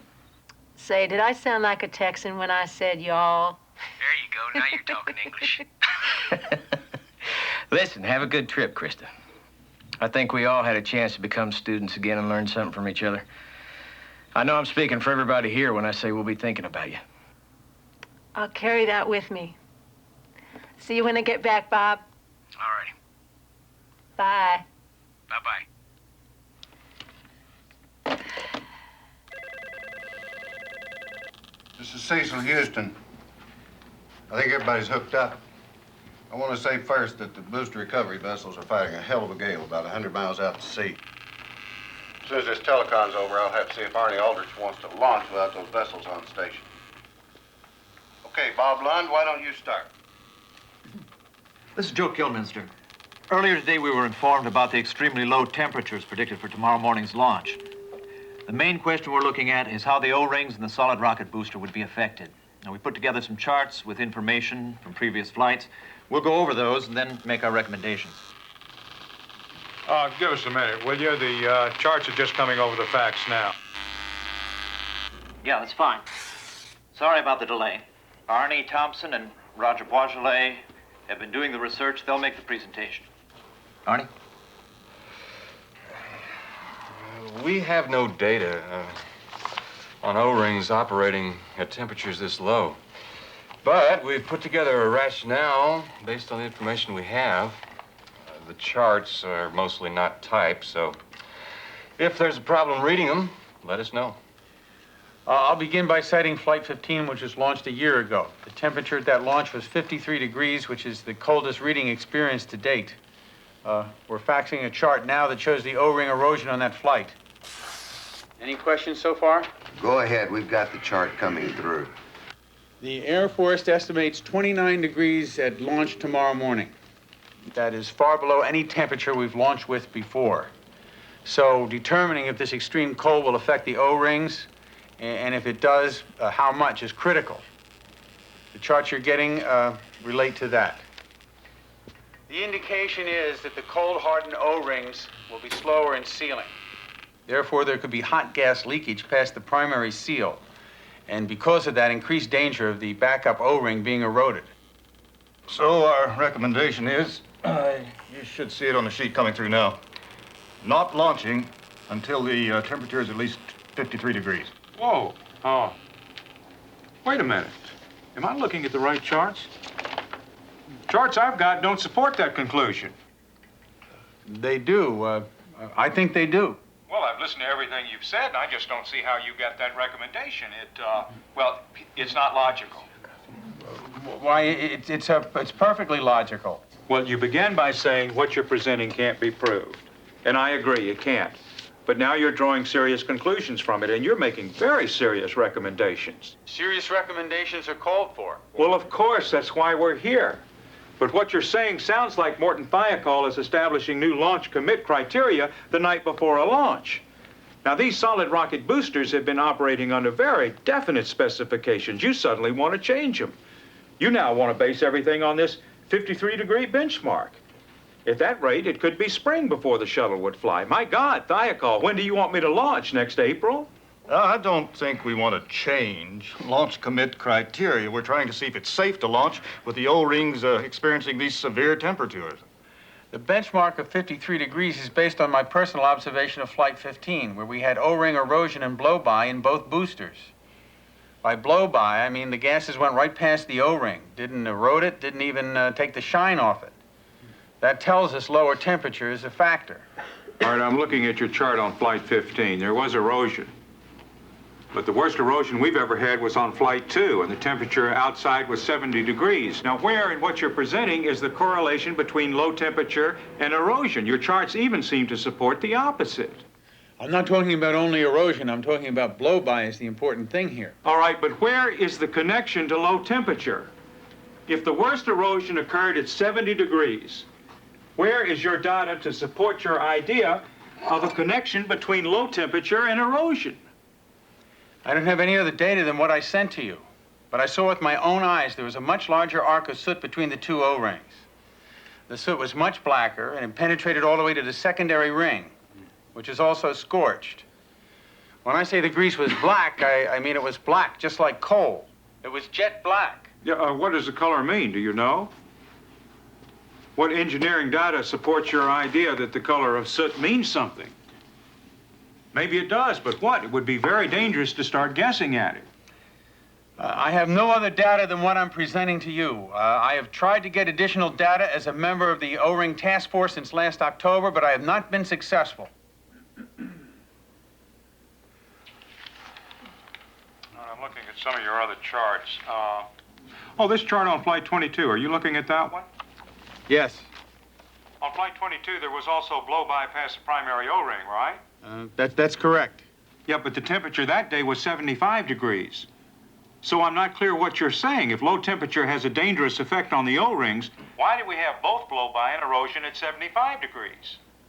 I'm not talking about only erosion and damage to the O-ring. I'm talking about blow-by as revealed by the post-flight analysis of Flight 15, when the temperature was 53 degrees. All right, how much erosion was there? It was minor compared to other erosions, but it was black and sooty and more extensive. Now, if you have no data to say what darker or lighter means, let's just leave color out of the equation. Now, you just said the erosion was more extensive. If it was, why didn't it burn the O-ring more? I don't know the answer to that, but I know it looked worse. You're saying it looked worse. The dark color made it seem worse. But the figures on your charts, which I'm looking at, say it wasn't worse. A direct relationship between O-ring performance and cold temperature is not supported by your data. You're putting what I said into a different context. I'm putting it into the context that I learned at engineering school. That you have to have reliable data to come to an engineering conclusion. I don't have that data. All I'm saying is that launching it below freezing is an act away from goodness. All I'm saying is we should go by our experience base, as limited as that is. And our experience base says that at 53 degrees or less, we can expect increased erosion and blow-by. This is Stan Reinhardt. Can I interrupt a second? Roger, it's my understanding that the solid rocket boosters are qualified by contract for operation between 40 and 90 degrees. This 53-degree specification would be setting a new benchmark. Are the solids qualified at 40 degrees or aren't they? Let me ask something else. How come this wasn't brought up at the post-scrub meeting this afternoon? How come temperature as a function of O-ring performance has never been brought up before? 2 weeks ago, Columbia's launch was aborted 31 seconds before liftoff, and the temperature was 42 degrees. How come Morton Thiokol didn't insist on this 53-degree minimum then? I'm sorry. I just don't get your recommendation. It's away from goodness to make any other recommendation. Listen, if being in the direction of goodness means wanting a successful result for this mission, I want that result. Everybody involved in this telecon wants it. Be reassured, Roger, you are not in the direction of goodness by yourself. But we've got an engineering decision to make here. And it's got to be made on quantifiable data. Now, I want to ask Joe Kilminster for his recommendation.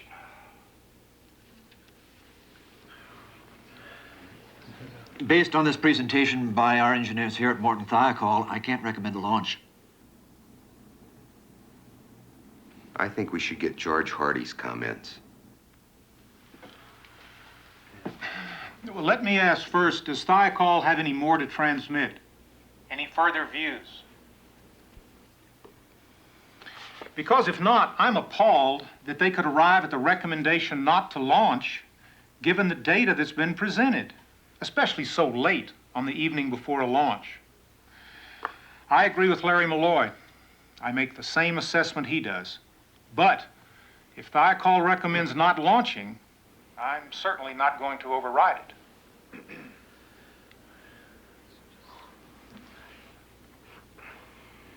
We'd like to go offline for 5 minutes here and have a conference. All right.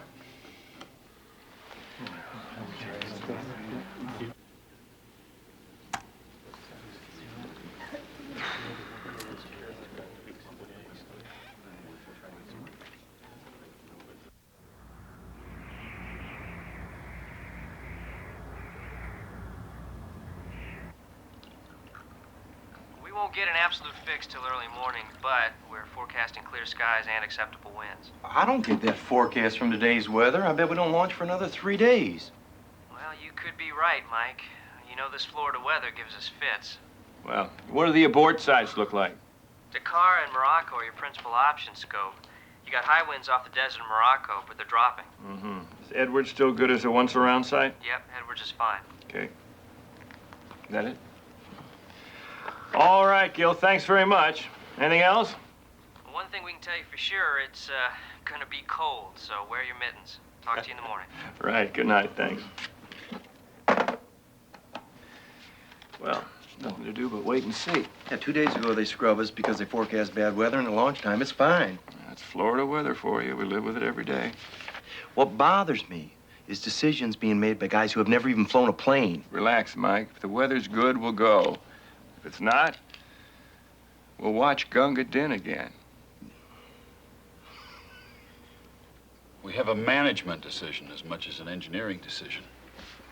Well, Hardy and Malloy are right about one thing. We don't have the data to support our recommendation. I want to make sure I've got this. The worry is that temperatures in the 20s or 30s could cause the primary O-ring to seal more slowly. If it did, we could get some blow-by. That's right. But don't we have some tests that show how the O-rings We have behave? tests showing that even if the blow-by cut 125 thousandths of an inch out of the O-ring, it would still seal. Let me just show you again, in the simplest terms, why I say we shouldn't launch at less than 53 degrees. Even if we don't have 10 pages of historical data, there's only one right conclusion. Here, look at this picture of the black soot. I'll tell you, it makes an impression on me if George Hardy says he's appalled at something we recommend. His point is, and I think you have to listen to it, is that even if you get blow-by of the primary O-ring, the secondary O-ring is still in the proper position to seal. Our charts may be inconclusive, our data insufficient, but everything we do have shows we'll be safer launching at 53 degrees or above. That's clear. That's absolutely clear. It's time to make a decision. Bob, take off your engineer's hat and put on your management hat.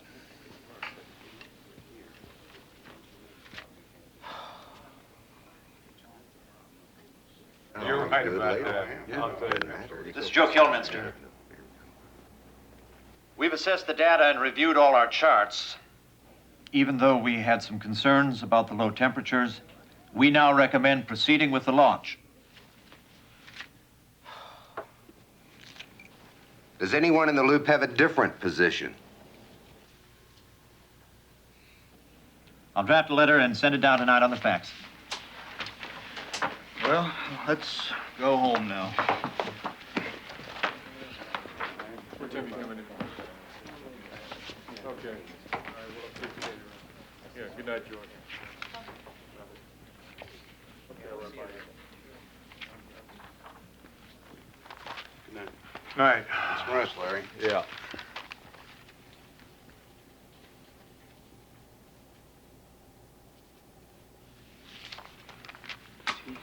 Yeah, this is a community. Getting worse. Every point the temperature drops, we get more ice. Show it to me. What's the temperature out on the pad now? 22. Where's Stevenson? Monitor 2. Charlie? Charlie, we've got to put a rationale together pretty quick about the launch. Roger. Now, just give me your assessment of the situation. I've got the details on the monitors, but it doesn't give me an overall picture. It's grim, Horace. Here at the 235-foot level, there's ice everywhere. This metal grating that I'm standing on is one solid sheet of ice. Okay, work your way down to the 195-foot level. See what it's like where the crew will be walking to the orbiter.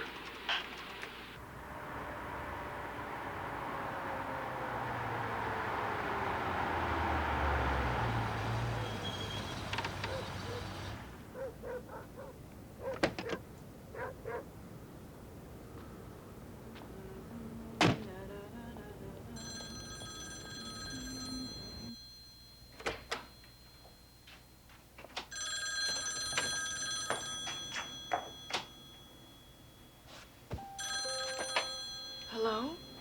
Well, did you get the flowers? What did you do? Win a lottery? Scobie probably did something like that, and I didn't want to look bad in comparison. Oh, Elle, they're absolutely beautiful. Oh, how can somebody screw things up so bad and then unscrew them up, huh? What's somebody supposed to do with you, country boy? I got an idea, but you probably wouldn't like it. I think we should take a vacation. Oh, nah, that's a horrible idea. Think of something else. Come on, Elle. Curfew. I gotta go. I'll see you in a week, honey. Okay, bye.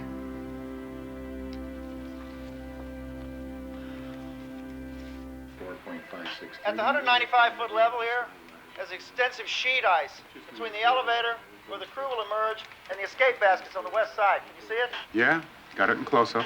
If the crew had to be evacuated, they'd have to run across that ice. It's very slippery, Horace. They'd have a problem. What about the handrails? Oh, there's ice all over that, too. Long icicles hanging down. There's a hell of a lot of ice everywhere. That's a simple fact. Can you see the impact of this on your monitor? I get it. The close-ups look like something out of Dr. Zhivago. Now, the big problem is the massive ice in the whole structure. Now, what's going to happen when those rockets light off and all that ice gets shook loose? I'd say the only choice you have today, Horace, is not to go. All right, Charlie, come on back in.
We are now at T-minus 4 hours, 12 minutes and counting.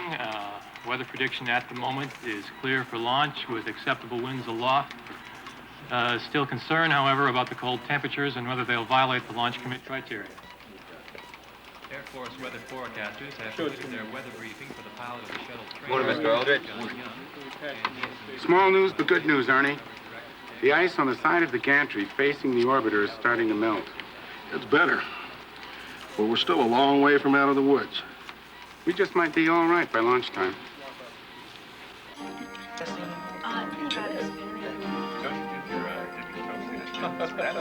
Thank you very much.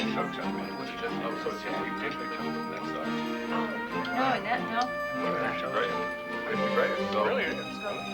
Oh, yes, go ahead, take my steak. It's good. Eat quickly, she'll take it off your plate, too. Yeah, no. That was a joke. All right, we'll keep monitoring that and call me back if there's any change. If the south side of the gantry's clear of ice, we could be looking pretty good. Oh, we'll look at it real careful. Looking better now, though.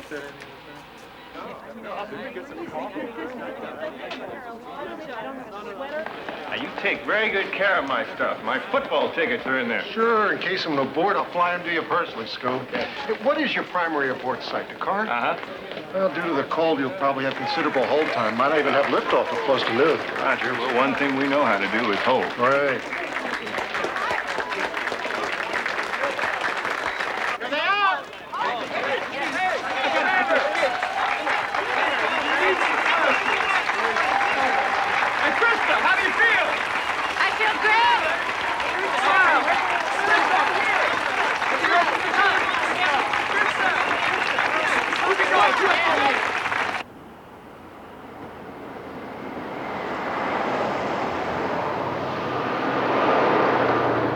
Everybody call home? Yes, teacher. Imagine all the people who came to Florida for a vacation and are going home with frostbite. A personal note, folks. If you need to use the toilet, I suggest you use the one at the bottom of the building. The stairs to the crew lavatory are blocked by ice. I've decided I'm not going till I'm back on Earth.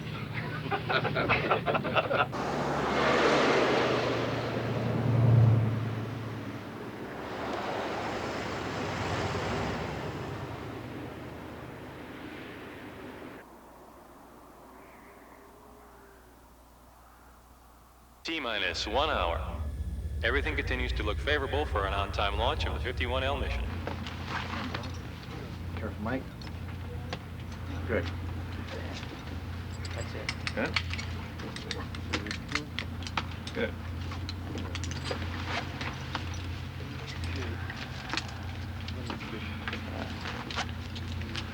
My kind of weather. We've got a beautiful day to fly. A little cold, though, Dick. Nah, that's good. It's okay. Yeah. Okay. Careful. Good. Yeah. Right. Let me get just a second.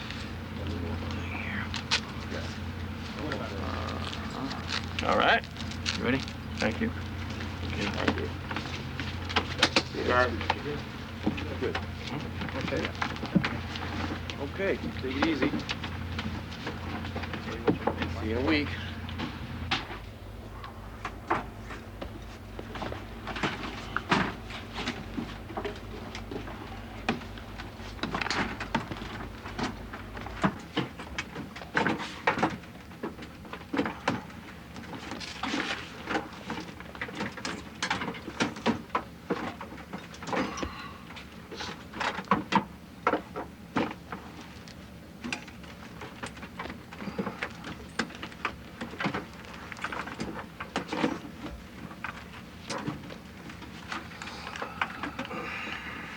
All right, you're set.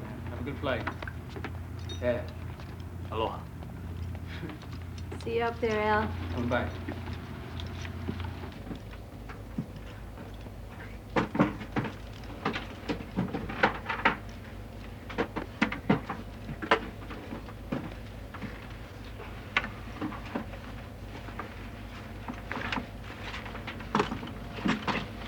Get your feet there. Yeah, that was okay.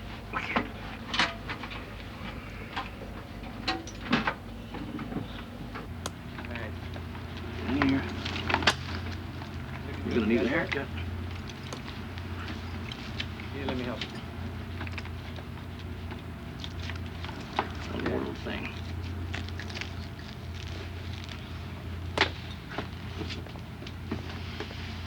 Well, next time I see you, we'll be in space. Right.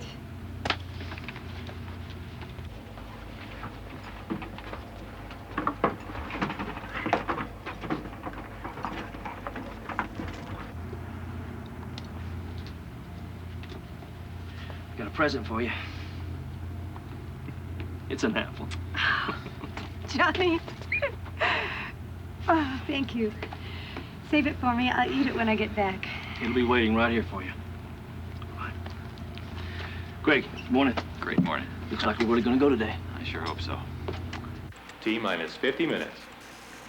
Pilot Michael J. Smith has been asked by the orbiter test conductor to configure switches in the cockpit to pre-activate the water spray boilers.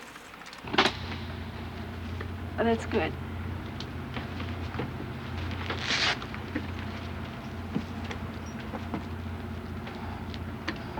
Thanks. See ya.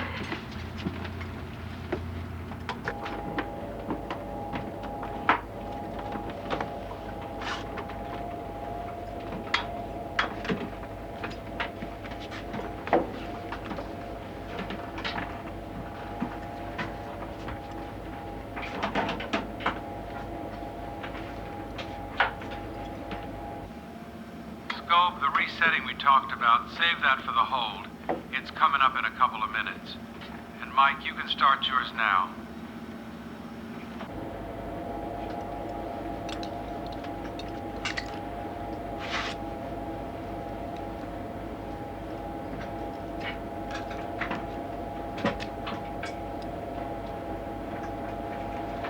will be the first of 2 planned holds remaining before the launch of Mission 51L. You've done this before, haven't you? Well, maybe once or twice, you know? Thank you.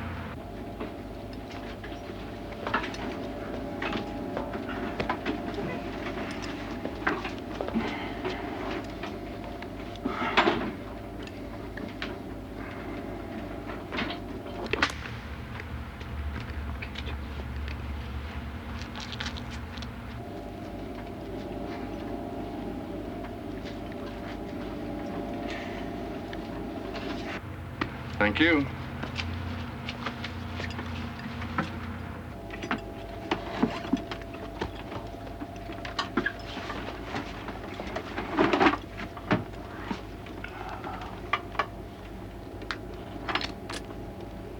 Hey, Reggie, come on in here. How you doing, friend? Hi, Cheryl. How are you? Maneuvering systems have been armed. GN2 is used to open the valve Lorna, to allow the hypersonic make me some coffee. Okay. Black. Right. Hello. Oh, gosh, I hope that's not an omen. Jane! Launch sequencer has started retracting the orbiter crew access arm, which is the walkway used by the astronauts to climb in the vehicle. I'm going to make voice contact with each of you, okay, Judy? Say something, please. Cowabunga! Cowabunga, what's that? That's how cold it is in here.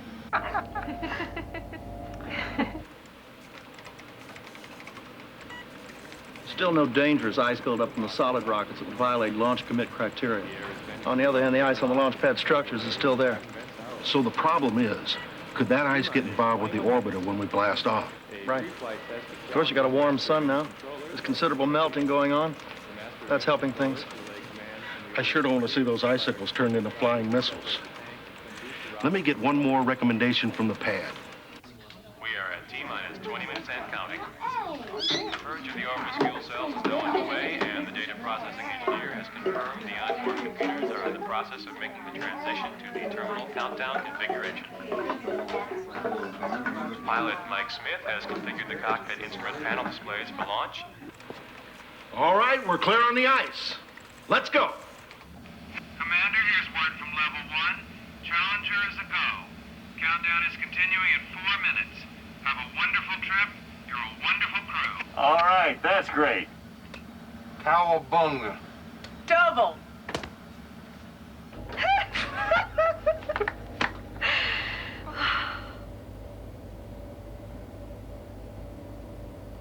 T-minus 4 minutes, and a final purge sequence of the main engines is underway.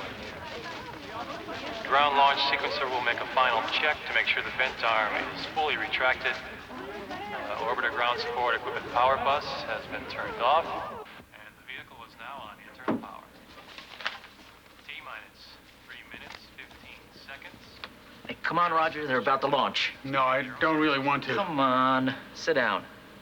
The pilot, Mike Smith, has cleared the caution and memory system. No unexpected errors reported. Liquid oxygen check underway, and the liquid oxygen tank approaching flight pressure. T-minus 2 minutes and counting. The liquid hydrogen replenish has been terminated, and liquid hydrogen pressurization to flight level is underway. The vehicle is now isolated from all ground propellant and fluid loading equipment. Activate auxiliary power units. APUs coming on. We have 3 good APUs. Challenger's coming alive. Less than 2 minutes. T-minus 1 minute, 44 seconds and counting. There goes the beanie cap, folks. Visors down, everybody. And welcome to space.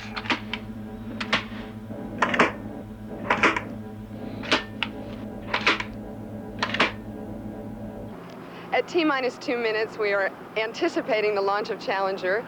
The cold weather has set us back quite a bit, but they're actually nearing the launch, and at this point, the families are still maintaining all their excitement, even with the delays. I'm sure at this point, the astronauts are more than ready to be taking off of that launch pad, and I'm sure Krista is just as thrilled as can be. I know I am, just standing here waiting for it all to happen. The cold weather actually formed some icicles on the launch pad, and they were able to remove some of that, and through some de-icing processes, they have now cleared the launch. T-minus 30 seconds, and we've had a go for auto sequence start. The SRB hydraulic power units have started. T-minus 21 seconds, and SRB gimbal now underway. T-minus 15 seconds. T-minus 10 seconds. 9. 8.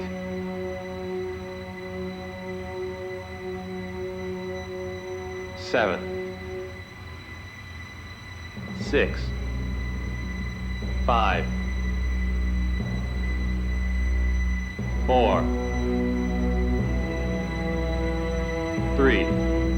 2. 1.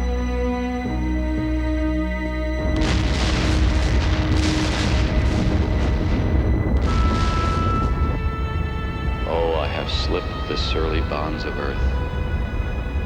And danced the skies on laughter's silvered wings. High in the sunlit silence, hovering there, I chased the shouting wind along. And flung my eager craft through footless halls of air.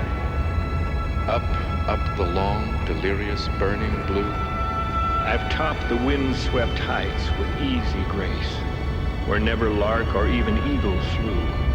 And while with silent, lifting mind, I've trod the high, untrespassed sanctity of space, put out my hand, and touched the face of God.